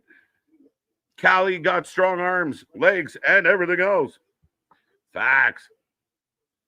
Raw and SmackDown need call-ups so people like Laney and Callie can get more NXT minutes. Yes and no. That's why you have Evolve. That's why you have other things. But you do run into the issue of having like, okay, you put them up, then what do they do? Do they just float around catering? You got to remember, I think one of the challenges for Triple H in 2025 is there is so much talent to manage. Who's hot, who's cold, who's working, who can you maybe let go and they can go work the indies and fine tune? Who can you push? Who can you bring up without losing? Like even someone like Roxy has come up and you know they not exactly, I mean, doing well with Judgment Day, but some people thought she'd like fly right in and win a world championship. Stephanie Vacour has been on a fast track, even though she's cooled off. Julia's cooled off since being called up. By the way, are they calling the faction with Sky Blue, Thekla, and Julia Hart the triad of madness or the trio of madness? Let me know out there. I think I caught that on my comeback from. Oh, speaking of comebacks. Yes, they are calling it the Triangle of Madness. And I was going to initially hit you with, well, when you bring somebody and you do this with that, you just throw them in the Don Callis family as the AEW model. But yes, it is the Triangle of Madness, I believe, right now. Yeah, I didn't like it. It instantly made me think of the Beautiful Madness. And I'm like, Well, you know, if you take a triangle and you turn it. Anyways, but yeah, as you thought I was going to, now I'm in a commercial with Callie Armstrong versus Jordan Grace. And again, I'm a big Callie supporter. She's been pretty much the dominant person, I'll say, on this on the Evolve roster since they debuted that show. Absolutely, absolutely. Sorry, I'm trying to track down. Somebody asked something, and someone asked something. What's the name of Ethan Page and Josh Alexander's tag team? The North. Yeah. That kind of sums it up. Man, would Josh Alexander not be better on this program with Ethan? Yup. Am I wrong? No. Well, it's like when you watch, respectfully, if I can say this for a moment here, it's like watching your friend get with a girlfriend that you know is not good for them and everything, or a partner, I'll say, that you know is not good for them. Josh Alexander went from TNA World Champion to AEW afterthought. Yeah. And if he was out there and that's a fucking tag team of the North, and we said this for the longest time, if you had Ethan Page and Josh Alexander together, that's a license to print money. Yeah, whether you do it on NXT, you do it on Monday Night Raw, you do it on, in that tag division. Yeah, man. As Callie and Jordan going back and forth, Callie's super impressive here today. Jordan being Jordan. Queen Aminata, who's very talented, a bona fide jobber in AEW, runs a program where she's King Booker's niece. There you go. Charmel's her manager. I added that part. It's not bad. I mean, I like Queen Aminata. I think she's super talented. I think she takes way too many L's. She's like the Mark Briscoe of the female division. Well, no, now you've got, yeah, that's kind of true. Well, is it her or is it Willow? And now you've got Deonna Purrazzo out there with the Ring of Honor Pure Women's Championship that we need to make a title for and a tournament for. Too many belts. There's too many fucking belts in 2025. Too many belts. Everybody gets a participation medal for signing up for wrestling. Well, you mentioned this a bit, like when I was coming back off my pause and everything, even with like a Callie Armstrong, etc., or how many people move to the main roster. You can do that, but don't expect them to instantly jump into the top of the pictures and everything like that, because just because they got moved up doesn't mean that other people aren't already there. So when do you avoid this logjam? That's the trickiest thing Trips has to figure out. That will be his biggest challenge. Outside of giving you good stories and trying to make it all make sense, but it's how do we work everybody in? And we know the fan base wants everybody used all the time in the main event and for the time. You can only do so much. You can only do so fucking much. But it is the biggest challenge of WWE. I think it's a bigger challenge for him than it is for Tony. And Tony's good at it because he just leaves 80% of his roster on the bench. I still keep paying you, but can I just also say that this is a pretty solid show in here from Callie against Jordan? Good match. It's kind of the first match I'm kind of into tonight so far. I mean, Are you liking it better than Lash versus Jada? I thought Lash and Jada was a little clunky. This is a lot crisper for me. I like this match better. Yes. And sorry, I forgot to mention Tavian Heights, Ethan Page, a flag match. And fact checkers out there, was the last time we had a good old flag match? Is that tonight or is that I think No Mercy next week? Next week. Okay. Well, fair enough. Well, yeah, because you got Tavion out there draped out in, the Canadian flag and all. Yeah, the last time you had a flag match, what had to be Bret Hart. It was Bret Hart and probably the Patriot. Right. Or something in WCW that screams Oh! Sorry, Nick. That was huge. Oh. And there it is. Callie got folded. 1, 2, 3. Nice win. Good match. That's what you need from her. And I agree with you, MDB. I kind of feel that way about anyone that looks like they can crush my head between their thighs. Mm-hmm. They have that unlikable, a little bit of a. That's my snoo. Oh, now this continues, bro. Has the pretty princess, the glamour, the Barbie doll blonde thing kind of ran its course with WWE? Was Tiffany the last one to get it to work? No, and I even think she struggled to get it to work. Remember when she was Daddy's little girl? But that's proof positive that it might be running its course. Yeah, I mean, again, as long as Blake got busted. What is bleeding?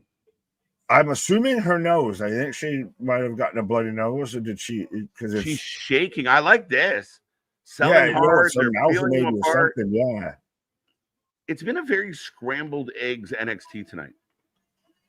A little bit, right? Respectfully, that kind of is pro wrestling right now. A little bit, like as we're getting a Lola package, which Lola.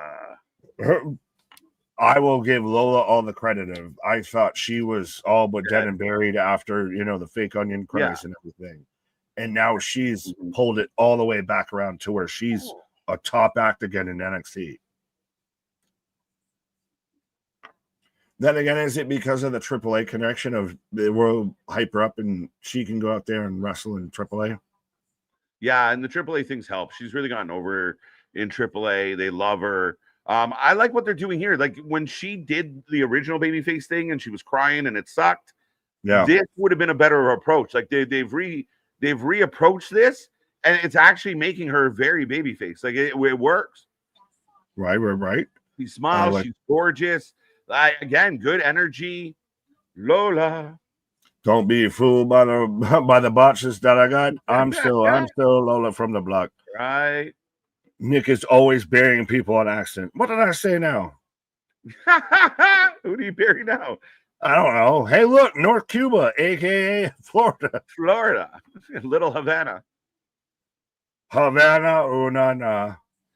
Look, again, reminding everybody she's a legit super fighter. Fucking talented. And again, I think it's just the fake cry thing that killed her with a lot of people. Yeah, but that's where I don't like. I think sometimes fans we get a little worried too quick. Like we were just talking about like Mariah May. Like is Blake Monroe's gimmick? It might not work.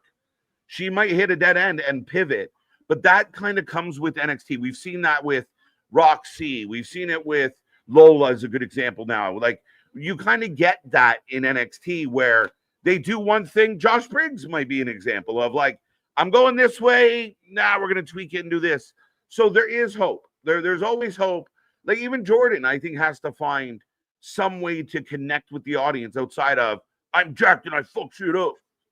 Yeah, but she also like Lola, like she respectfully did get passed by a chunk of talent and everything, like Jada Parker, etc. Did kind of leapfrog her in that pecking order. Yeah. So that's something to be mentioned as well. She wasn't just held down or she didn't get over. No, she also got leapfrogged a bit too. She did. I mean, you think about like Stephanie coming in, Julia coming in, like you said, Jada took off, Lash took off. And here's Lola, who was up here, and all of a sudden she's below. Now she's circled, and they found a way to get her back up. But Briggs versus Andre Face, big disgrace, mud all over your face. Oh shit, we are selling us on Briggs. We're getting a Briggs squash match. Briggs, they're expecting big things out of Briggs right now. Oh yeah, we're gonna get a faster match than the speed match of would y'all trade Lola Vice for Anna Jay? Oh, bro. I didn't ask it, he asked it. Don't be mad at me. I'm gonna say that's such a. I'm gonna say no, just because. That's almost like an even. Like, can I get a 6-round draft pick too? yeah. Like, only thing I'm gonna say is I think Lola's overall a more seasoned, a better wrestler with an actual fighting background. Anna Jay's just a really pretty girl who wants to wrestle. Right now, I wouldn't make that. I think they're honestly even comparable. It's literally a 1-to-1 swap to me. Oh, I give a slight edge to Lola. Well, that's to be expected. That's why I'm saying just throw in like a 5th-round pick, and we got a deal. Throw in Jack Perry. I'll think about it. Yeah. Well, 2-for-1 package here. Right. I might consider Anna Jay and Jack Perry for Lola. That's my sitter. Let's go. Oh, Dawson. You and I have neither of us talked about this as we're at a commercial break right now. But how do you feel about Hologram 2 in the Tron of Hologram and anti-hologram, heel hologram? My God, I couldn't believe it. First and foremost, Hologram is 31-0. Second, so I saw a post today that was like the big L or like something akin to WWE takes the L in the Mexican free agent market because they got Aries. And now we've watched Aries, whatever you want it. We've seen him many times. We're a fan. We like him. Cool face paint. But now he's going to be Hologram 2. He's going to be the I almost called him the Holocaust. But I don't get this hologram thing. And when you say like this is where they're like the best wrestler, take the mask off. Like what are we supposed to get from hologram? Like, is this guy like you don't use him on Dynamite for some reason, not often? I know I have said for the longest time and made the comparable of to WCW, but this is one of those of Aries is way cooler outside of the mask than he is under the mask. So why the fuck are you doing this gimmick and everything? Yes. Like, you want to talk about Lucha Wars and everything. You mean the company that, just bought AAA, has Vikingo that you had on your programming, has Penta, has Phoenix, has Dragon Lee now popping off and everything. Again, all people you kind of had or had a chance at and everything like that. So it is such weirdly Tony Khan fan service and everything. To me, you're taking so much talent and putting them, like you kneecapping them instantly. Aries was better without the fucking hologram mask of Aerostar or whoever it was that's under hologram, and it's not Tony Khan, was better as that gimmick. And it just, so you're bringing back Sin Cara Blanco versus Sin Cara Negro. You're doing the Sin Cara storyline right now, and that's top tier booking. Yeah, like, I mean, I'm all for lucha wrestling. I have no problem with guys like Bandito being in there and having amazing matches. By the way, Dave Meltzer kind of mouth-loving all over Hechicero. And I know I talked to you about Hechicero versus Bandito. He's saying it's at minimum the second best match of the year. The second longest might be that. Second best, I don't know about that because it was 36 minutes, and you trust me, you can go back and watch me and Geekbox. If I just dragged Geekbox into deep waters of Death Before the Sauna is now free on YouTube because their streaming platform fucked up.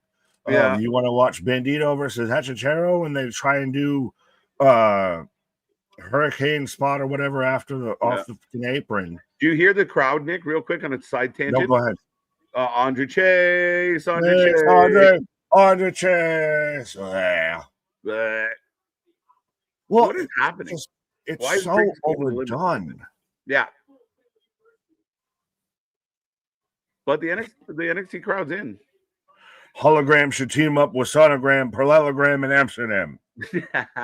But I mean, again, it's a good, good on them. They sign you know, a couple good talent, you bring them in. But to me, it doesn't even feel like it feels like Hologram is like Tony Khan's like side chick. Like he likes him, but doesn't really want to like showcase that he likes him as much as he really does. Like that's what it feels like. He's tucked over, like he's never really in a like doing anything. So if he's this good, make it matter. Hologram is every time Tony logs in to Fight Forever and just decides to play that game and everything. That's his career mode and everything. It shows you A, how much Tony plays that game, and B, how Tony feels about that game. But yeah, but it's such just, I just don't like the whole idea of like, hey, and we've talked about it with WWE's done it before of, hey, we're going to bring you in. You're already really cool with this gimmick, so we're going to make you something that's not at all that gimmick. So you just fit our story right now. Yeah. I'm a little confused by NXT at the moment. Why is Andre Chase pushing Briggs to the limit right now? Even though that might be coming to an end as I say it. Right. Oh no, it's not. I wish I had an answer for why Chase U's still a thing.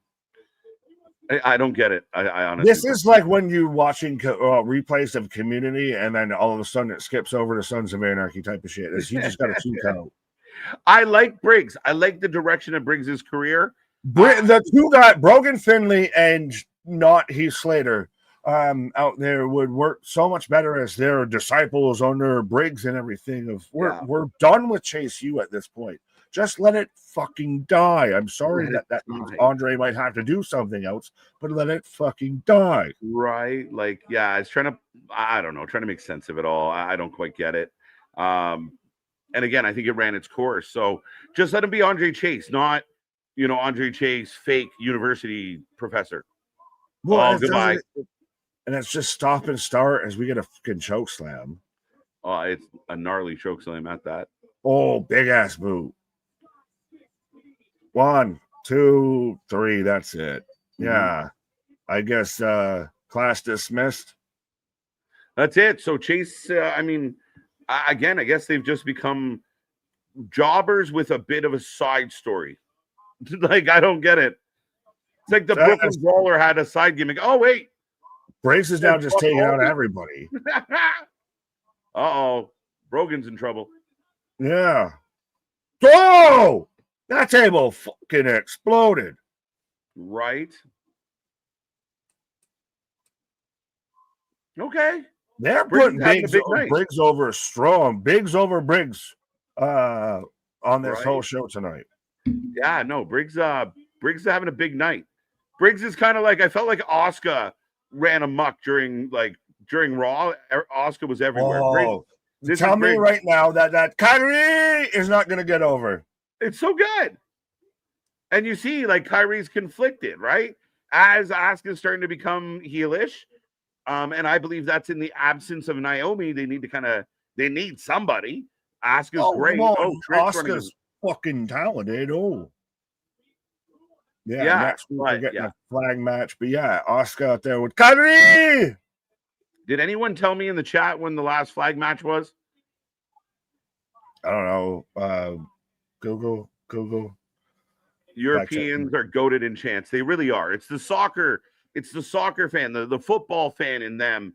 They sing 90 minutes. They're 90 minutes. Yeah, but like hockey fans are like the next closest to that and everything. I'll give you that. We do cheering, but we hockey fans during the play are very we're almost like New Japan fans in the sense of like we're watching the game. If there's a hit or a shot, we pop, right? But we're waiting for the pops, kind of like a New Japan wrestling fan. The European fans, like, they got songs about each player, and they just yell the whole fucking 90 minutes. Your sister is your mother. Your father is your uncle. As I got Saints coming out here. Oh, no, trust me. That's having Geekbox out here when we were watching the European shows. I was like, so you know all these chants, right? Translate them. Right. Briggs wins. Yeah, of course he does. I've been slacking on these polls tonight, but I figure some of these matches don't really fall into the realm. Well, they're all been under 3 minutes. They've all been under 3 minutes. They were all speed matches tonight. Yes. Briggs wins. We're already to the main event with about 20 minutes left here. right, July 23rd, 2017, John Cena versus Rusev. On my birthday on 2017. Is that what happened? That was the Rusev flag match. Rusev Petra. There you go. No wonder I don't remember. Adrian, I don't know the context fully with this, but then again, I'm not an expert. I just watch a ton of wrestling. Hey, facts. Same. It's time for the main event. That's it. What was I looking for? Oh yeah, the other part of the poll.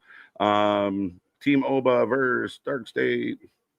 And if you pick Team Dark State, that's a vote against me. You don't like me. Team Dark State, let's go. No, let's go. They got one promo that kind of made me halfway like them for about 30 they've been seconds. doing this for a hot minute. This is what I've been telling you about them. They cut really strong promos. I like them when they do Do they? Yes, they do. I'm telling you they do. Just because you missed one out of 100 isn't a great. It wasn't one. Average. It has not been one, and they are your tag. Like you say, oh, this team's directionless. They're the tag team champions. No, we got to give them something to that match. Actually make so they gave them tag belts. Match. Tell me, how does that fit for Hank and Tank then? Oops. Because they're going to turn around and win it back. I don't think so. Or the No Mercy. They're going to turn around and win it back. I like when they were doing the selfie, like the phone promos in the parking lot where I'm a really big fan of Sugar. I think Osiris, as far as being physical, Osiris and Cutler and Lennox are all big guys. I will admit the promo that they did tonight was the best promo they've done for the entire very similar to what they have been doing with them. No. Yes. No. That's why I think they're okay. Okay, hey, what do you say? I think you will respect us. We were overlooked. Individually, nobody cared about us. Together, we're going to force you to care about us. I like it. I didn't even give a shit about it until tonight. Well, I can't say that. I just despised everybody of already instantly jumping on me just because their mask came down. No, that's not the only reason I didn't like them. They have not been good to me at all. They are a boat without a rudder. They are your tag champs. What rudder do they need? Cool. They're going to turn around and lose it in the fucking month, in the same month. When? Who says who? No Mercy. Good luck, bro. Hank and Tank were duds, and they're a little bit on the boring side. They can go. Oh, don't you just switch up now just because of Dark State and everything. We can go back and find the files. Regardless, if this is them without direction, that they stumbled and fumbled to the World Tag Team titles, I'd hate to see what happens if they really turn it on. They're doing good. They got good matches. Again, their tandem offense. I can give you a million reasons why, but you just can't see it. It's like the Cena. You can't see me. I'm on Nick's side here. Somebody's got to have a brother's back. There you go. Big Dog's got him. Team Taz equals Saints, H&T Oba. I choose Dark State, though, because of Nick.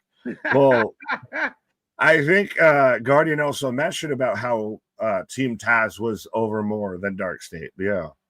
Team Taz was never over. They were garbage.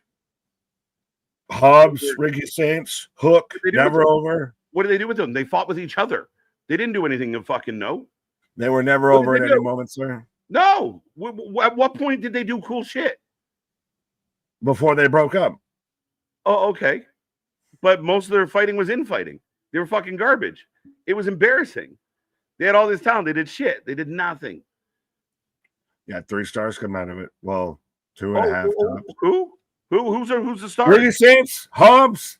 Hook went maybe a half. Gary's out on Saints. Hobbs is MIA. Yeah, at best, he's the third member of a fucking trio that no one cares about.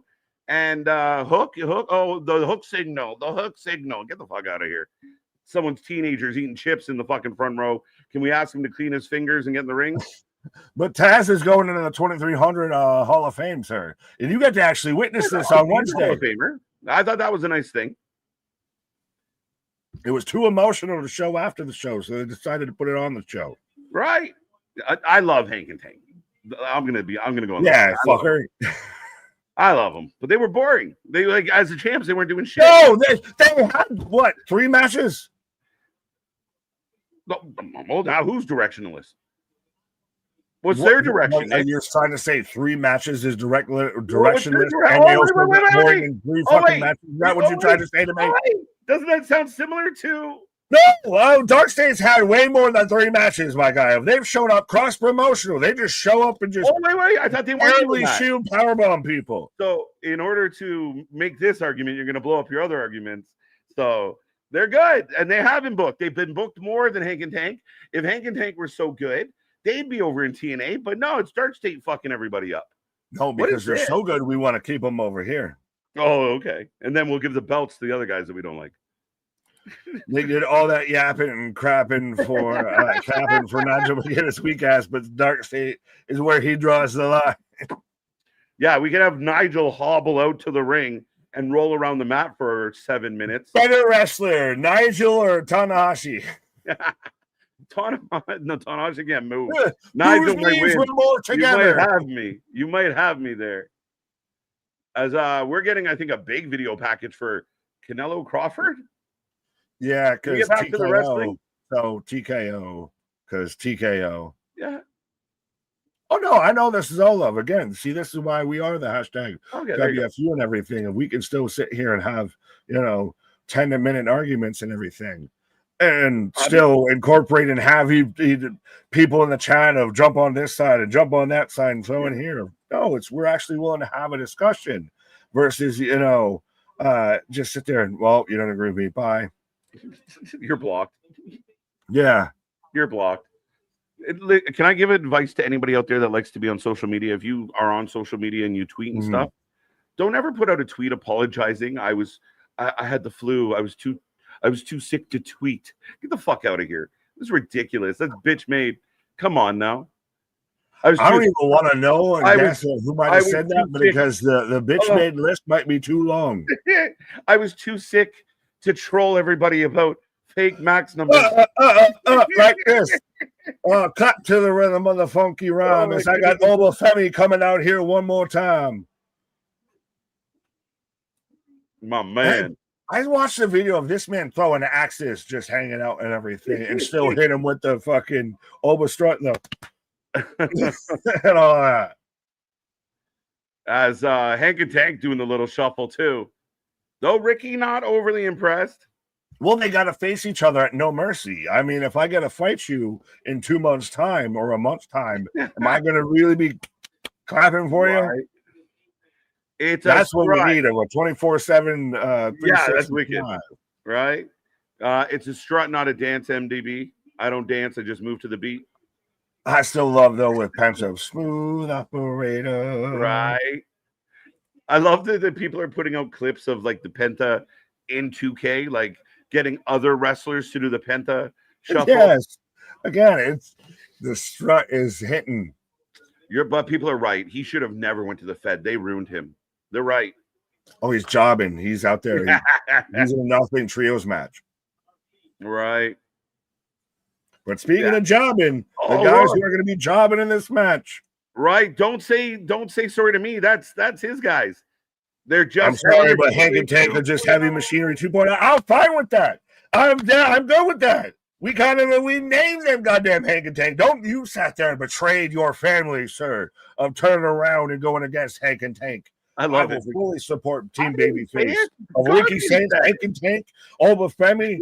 Give me them 10 times on Sunday versus Dark State. Ricky and Oba are not going to be able to get along, and Dark State will find a way to get a W. You're making me hit the Elite Corso not so fast, my friend. Right. This is 100% Team Babyface wins here because we're setting up a tag team match between at No Mercy, Dark State and Hank and Tank at No Mercy. Yes, we'll probably have some discontent between Ricky Saints and Oba because they've still got the match against each other. But Dark State losing. Okay, I could 100% see that. Doesn't mean they're jobbers. It means they're setting up a match. Yeah, Sugar versus Tank right now. Sugar's a really good wrestler and he's the best promo in the group. I would agree. Yep. Who would you say is the best wrestler in the group? It's hard to say because I think Osiris. Um, Sugar can really wrestle. Lennox is underrated, very athletic, but Osiris might have the big man game right now. Cutler might be just a little behind the other guys, but that's what I mean. I mean, I think all four guys are talented. I would say Lennox, maybe, but Lennox has also been there the longest as Hank with a big bulldog and then a senton. To Nick's aid here, he was arguing who's better in ring, Nigel or Pat McAfee. Nothing to do with Dark State. Okay, resume. Holy shit, busted. Coming to the aid. Gondor calls for aid. KG doing the boy, my soul. Anytime, bro. Anytime you're having a bad day, let me know. I'll put that on a loop for you. Fair enough. Oh, well, no. You got AB Johnson, but no, I was just laughing at this. So KJ riling up Nick is the best part of the NXT streams. You always know when the show's not that great because we start fucking with each other because we're like, someone entertained me. Yeah, but sometimes it is that great because we be fucking with each other and everything. And let's not be honest, though. There's been times where we sat there and had full fucking segment arguments. Mm-hmm. It is true. We have yelled at each other. Right, but this is, again, we still keep it above the waist. If it's still high fives and good games, I don't want to say ass slap, but you can have that. Not even what I'm mad at. But Oba going for the tag. Oh, no, not you, Ricky. No, I will not tag you, Ricky.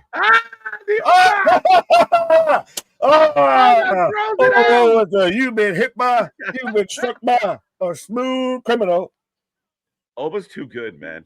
I don't know what we do with this guy. He is ready-made. He is Randy Orton levels of made for the main roster. Of you just came in too good. You came in ready to be balling. Oh, the baby faces. Oh, we get the atomic drops. It was almost a Rushambo, to be honest. Yeah. Oh, we still got 10 minutes. So are we just going to end this and thank you and call it a day? Dude, we just got started. I don't know about that. If we got Cutler James out there just eating a four-way splash. Four-man compactor. Oh, we're going to commercial. The good guys looking good early. Looking good early, Nick. Because they're going to be looking good later. If you say Wendy Chu 3 times, Nick appears in your mirror. And I also disappear from the stream. Let's try it. Yeah, right. I haven't heard much about Choo Choo. Is she still doing okay down in Evolve? Well, that tells you how. See, I'm not supposed to be the one that's reporting on it. You're supposed to be the one that knows about it. I don't know. How's she doing? She's down there in Evolve, losing to this, that, and the other. Mm-hmm. Where's Damien? He'll give me an update. How is Wendy Chu doing on Evolve?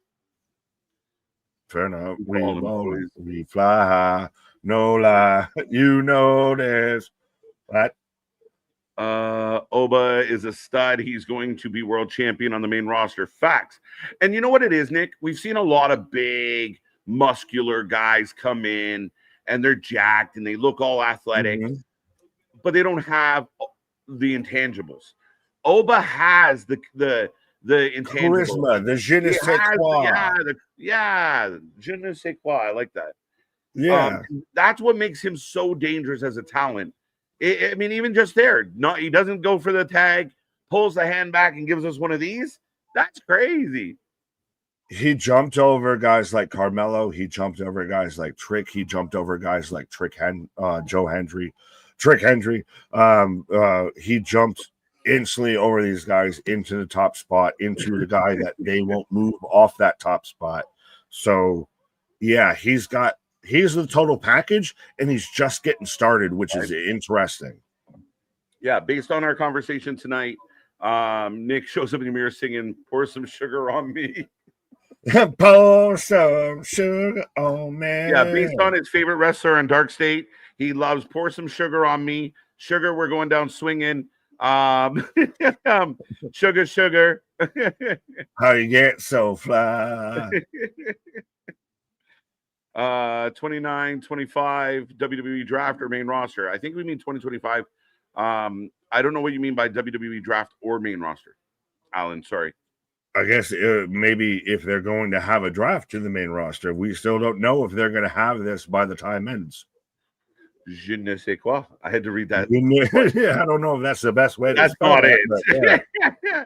That's an order at a bar. Can I get a gin? Right. Can I get 2 je ne sais quoi? 2 count for Saints. We are in commercial break for some of you out there, but Team Babyface in control. Sugar Hill Gang, a hip, a hop. Hop, hip to the hip, hip, hoppy. You don't stop the rocking to the bang, bang boogie. Sit up, jump the boogie to the rhythm of the boogie to beat. See, I am Wonder Nick, and I'm running to the beat. I like that. I was like, what way is he going to go? What you hear is not a... In my head, it always goes, I am Doc the Spot, because I can't get... What? I can't get Redman out of my head, because I like that. Microphone check. Archie's Sugar. Now we're going. Because you mentioned the sugars, and I hit him with the sugar. How you get so honey? Oh wait, Dark State firing up, and I believe that's Hank in trouble. Oh yay! As Seth Rogen taking a beating here. Remember when Hank was out there with the no quarter catch crew and everything, was all of his Seth Rogen glory? Yeah, wrestling in street clothes and jeans and just. Yeah, we thought he might not make it, and thank God that him and Tank met each other, because this was so much better than the wrestling dad gimmick. Yeah, but they are very much. We got a big day. We're gonna go to Home Depot. Yeah, but yeah, it is very much. They are public enemy. They are. Look at this. Look at them. Look at it. Look at it. Look at it. Look at it. Look. Let's go. Look at it. I gotta make sure you see the magic that is Dark State right now. Look at it. Look at it. What are you fucking Patrick SpongeBob? Look at it. Look at it. But she called me on the counter. It wasn't me. He was cursing on stream. It wasn't me. But she caught me watching Dark State. Wasn't me. Sean Sugar O'Malley. His favorite fighter. I like it, Taco. There you go. Is Taco Mark and Smile Mark the same human? Yes. Okay, thank you. Yeah, I thought that might have been obvious. It's kind of like how Ludwig and El Grande are kind of the same person. I've been seeing Taco a lot. What happened to Smile? He's like, I like Taco. You smile like a taco. Pause. How could I? Irish just wearing out Hank out here. Too funny. I like the chat. There are a lot of sugar. It really is. I think we named like 6 by accident. Yeah, facts. As I got Osiris still just working over Hank. Tacos made you smile. It's implied. It's implied. We get it. You two made me rid of Puppet KJ. Oh no. Why did they do that? Waiting for you guys to break into Love Shack. Why? Yeah. Oh, both men down. Both men down. Osiris and Hank.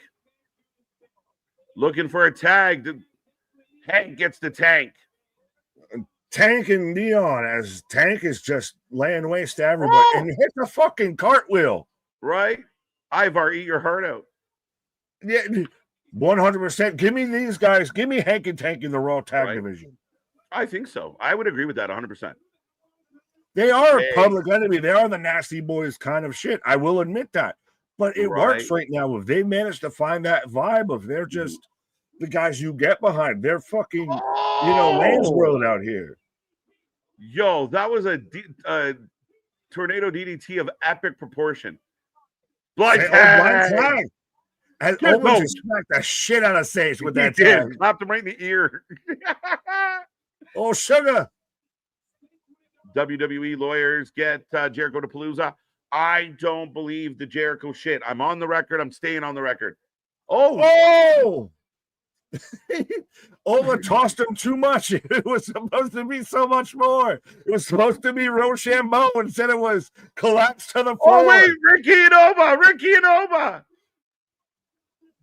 But Tank makes the tag. Out, but Hank and Tank got to win this. Oh, we want that Tank. No, they're doomed. Oh, we want that Tank. Yo, Big Joseph goes, I can't even remember what he said now. Wait, I'm distracted by Hank and Dank. Oh, it's compact sugar, how you get so small as he gets compacted. Fucking Osiris. Oh no, the numbers game, son of a bitch. Shut up, you. You want me to stand at the end of the stream? It's over. It's over. It's over. No! Keep Hank alive. Osiris into the steps. We're still fighting back. We still got hope. I'm telling you, if they win, fucking let's go. Come on. Yeah, I ran into a dead end. Cutler James. Choke slam. Uh-oh. I don't know. I think Hank... Fight back, Hank! You can't do this! You can't beat me! I believe in Joe Hendry! Fuck! Say his name and he appears. I believe. Let's go! Compactor, fucking Hank and Tank. 1, 2, 3. I mean, how the fuck am I supposed to predict Joe Hendry? How them apples? Nobody even said his fucking name. How them apples to me? How them apples out? Nobody said his name. He's the greatest of all time. Yeah, I'd be pissed too, Sugar. This is bullshit. All right. Nick wins this round. So we're going to get a 6-man tag match at WrestlePalooza? Because of Joe. Why is Joe here? He's been really heavy on NXT, especially with like Ren and all that. So yeah. No one said his name. Why the fuck did he show up? I need a hero. It's like randomly, he's like, nah, fuck it. I think Darkseid. Oh, no, because Hank said his name. That's what it was. Is as he was getting choked, they just replayed it. He said Joe Hendry. No. No, that's too good. Good. NXT is great. He literally, I caught the replay because I heard that, and I'm saying Hendry. So he say his name. It's like Jake from State Farm. That's fucking kind of funny. I can't even be mad at amazing. it. You can have that. Not even what I'm mad at. Next week, there's a triple threat women's tag match. Vaughn versus Josh Briggs. Next week, shaping up. Dude, that's hilarious. Again, nobody rang your buzzer, KJ, on Joe Hendry. But I'm wrong. He did. I didn't notice during the moment, but I mean, if Joe's going to hang out with anybody, these are the goofballs to do it with. Oh, yeah. Well, I didn't notice until they showed the replay. Yeah. And I was like, holy shit, it just happened. Yeah, Capone let me know. They show the replay. Right. I just hear Joe Hendry. Oh, we're fighting backstage still with Oma and Saints. It's good for Ricky. Ricky's going to be world champion, bro. That's fine. And then Oma goes on to the main roster, and Saints can have one on NXT. Fucking European. Yeah, thank you. Capone pointing it out as well. You know, he said his name. He said it. I didn't catch it. I didn't catch it till the replay. Oh, Hank called Hendry. Fuck's sake. 7 out of 10. Ladies and gentlemen, we take a rating out of 10 for every single show. So give us your votes. Let us know who you're taking. Give us your votes. Let us know who you're taking. Let me rewind. I've glitched twice. Get your ratings out of 10 in. What did you like? What didn't you like? Nick and I will answer a few and then head out the door because apparently we need who you taking home tonight? Are you taking me or are you taking KJ here? Who are you taking home tonight? I legit, when Oba and Ricky started fighting, I'm glad I didn't victory dance early.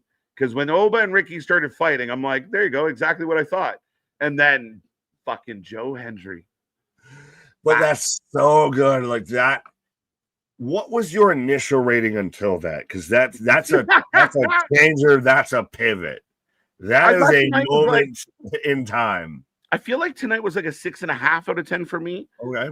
Now you throw in the kind of the fun at the end, and it was a really good main event overall. I thought. Again, I like Dark State. They had a good match. Mm. They were there. They did good tonight. Mm-hmm.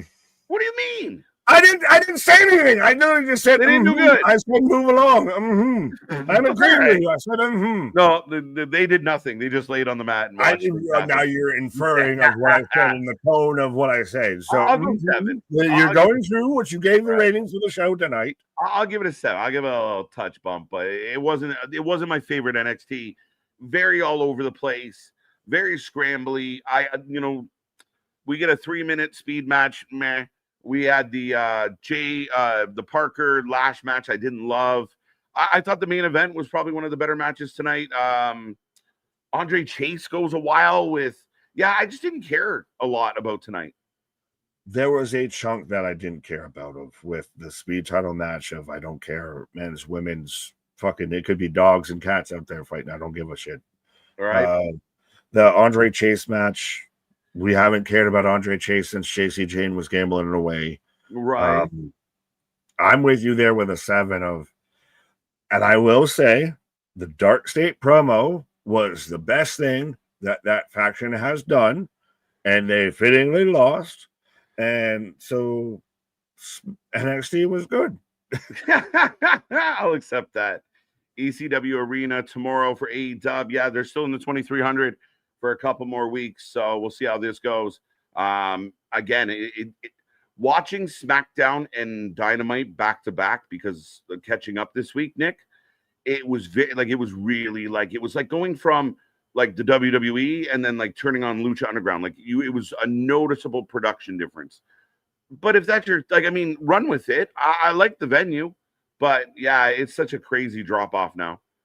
Well, is it a drop off going from 18,000 in the 02 to 900 to 1,000 in the 2300?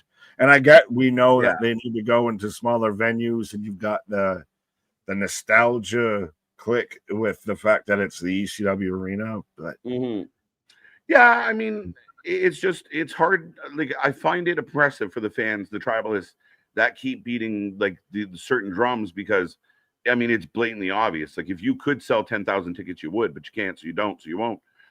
7 out of 10 from Chair. 7.5. This is a switch. Nick celebrating KJ blowing a fuse, right? Well, I'm still halfway laughing at like Jose. Nick yelled, "I'm listening" at KJ through the chat. He did. 8 out of 10. 6 out of 10. Down week. Lots of building for the future. I agree with Taco. I'm not gonna disagree with that too much. I think we gave it a 7 collectively. Knocking it a point. It's not super. And again, there's enough sway with that. I'll give that. Right. Now I'm like, Joe Hendry. I never thought I'd be mad. I love though that's just such a sneaky way. Like Jake from State Farm. Right. Do you think that becomes like anybody and everybody can do that? Like somebody's in like a sharpshooter and they're like Joe Hendry. Joe Hendry. I think that it fits because Hank and Tank are fucking bro dudes, frat dudes. They're fucking old school if they were pro wrestlers and everything. Yeah, I'm waiting for the Zach Galifianakis as a fucking manager to him and everything. A joke. They're that kind of level. Where's Paul Walter Hauser right now? No, he's busy. The perfect fit? He's got the knee pads for Tony Khan. Right. But wouldn't he be a good fit with Hank and Tank? Oh, he'd be amazing. He would be amazing. Stingray, 7 out of 10. 7.5. And they win the Garage Beer Tag Title. My God. Right? Facts. 8 out of 10. Take home show. No AEW card for tomorrow. LOL. We do have some stuff for tomorrow. The 8-man All-Star tag. And I'm telling you, Nick, I'm pretty accurate when I say it's been 4 or 5 straight weeks with an all-star match. And I think what kind of strikes me, like this week, they went from an 8-man tag to a 6-man tag. And for me, both matches felt so similar. Just 2 less guys. Same shit. So what you're saying is Tony Khan's a big Smash Mouth fan of Somebody Once Told Me. That's good. It's always fucking all-stars, and we talked about this especially, and it was an issue. It's an issue across all companies of stop with multi-mans. I would rather a couple quicker, shorter singles man matches than one longer multi-person match, because the stories get wires crossed. They don't get enough time to really get anything to go versus a singles match. Well, and again, you run into that issue of just like spot fest, right? Like everybody takes their turn hitting a move on everyone else, and then they rotate through and everybody gets a turn. It's like duck, duck, goose. Right. But when you do the 8-man followed by a 6-man, it's really noticeable. But yeah, tomorrow, all that we know, Mercedes Moné will fight Alex Windsor. And 8-man All-Star Kenny Omega, Adam Page, and who the fuck else? I mean, a bunch of people. It's on the thumbnail. Where's my thumbnail? That's how much I'm excited for it. Oh, well, it's Jet Speed there. Well, and Kenny Omega looking like swole Triple H. Some people have said he might not be well, respectfully. Right. Now, it's funny to me because I feel like Jet Speed's been in 3 straight All-Star 8-man matches. Like it's their like the specialty, and they get pinned last week by Josh. Now they're back in it again and again. We get half a Callis with the Bucks. None of this makes sense. We can't book a tag team division, but we can book an all-star fucking 8-man tag division and everything. Not a trios division, not a tag division. I would rather have this be split up again into different matches than just one collective conglomeration. Yeah, and then because like things you're crossing your wires too much, and I'll talk about that. You don't give enough time for shit to breathe or anything. No, and again, I think you gotta like if you want to tell a story, you tell that story. It's not like Little Red Riding Hood went walking in the woods, and then the fucking 7 dwarfs showed up, and we're back. The wolf's here. Like no, those are different stories. Like, and that's what's happening a lot in AEW, and we're gonna talk all about it tomorrow, folks, as they need to get their story straight, as far as I'm concerned. Right. Well, the one thing we've gotten straight is I'm anti-Dark State. You were definitely anti-Dark State. 7 out of 10. Kind of solid but weak show. Yeah, I felt like we got a few weeks away from No Mercy, so we'll just mail some shit in. But is this again? We've talked about it of just the saturation with wrestling from one end to another of that, where there's so much weekly wrestling that if it's not like super go home show, that it's not great, it's not good or anything like that. There is so much wrestling available at this point that is it oversaturation? It could be, because I mean, again, like there's diehard crazy people like us who are here all the time, but at the same time, you do have the ability as a fan to pick and choose. I can miss Tuesday and watch something else. I don't have to see this one. I can catch up on that one, unless like I think that's why you see like SmackDown. John Cena's going to be there. Punk's going to be there. Who else will be there? They're making you want to tune in on Friday. Tonight, didn't really have that vibe. Fair. Yeah. And coming off all that, yeah. I almost forgot DIY was on this show randomly. Don't worry. They forget that they're even on SmackDown. So right. Let's go. 10 out of 10. Great show. That might be a little high. 7.2. I can live with that. Who eats spam? Spam in the place where you were.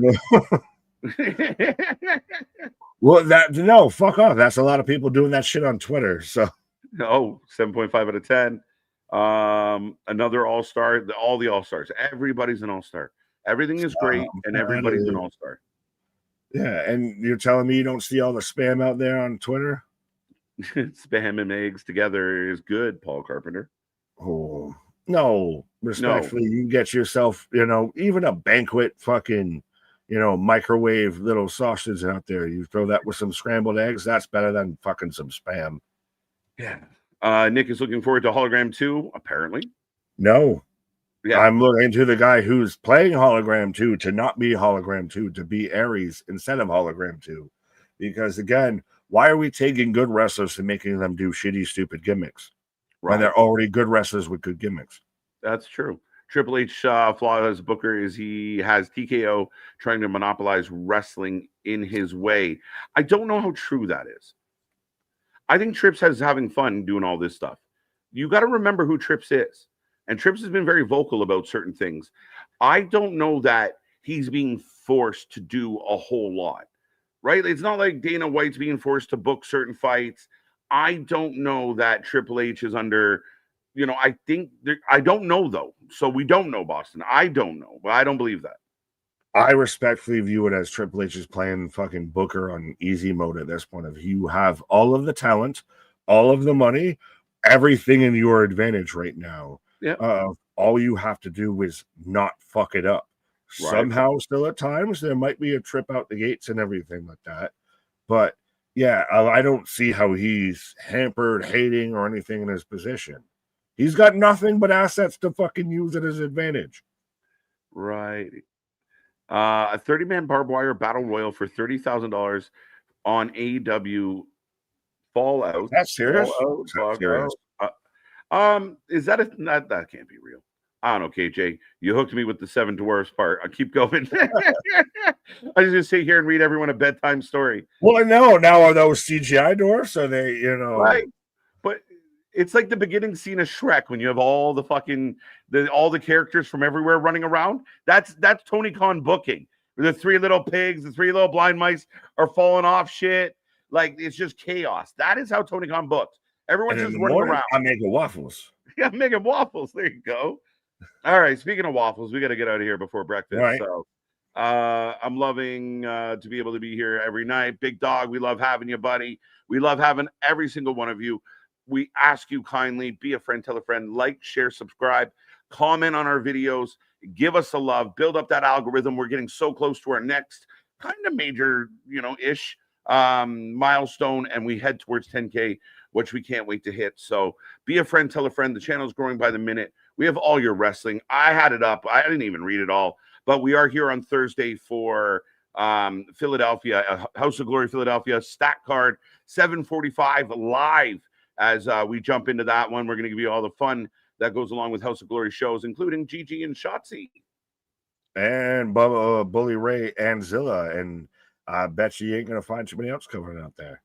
Right, that's true. And then, of course, Dynamite tomorrow. We will be here live, our usual time, 7:45.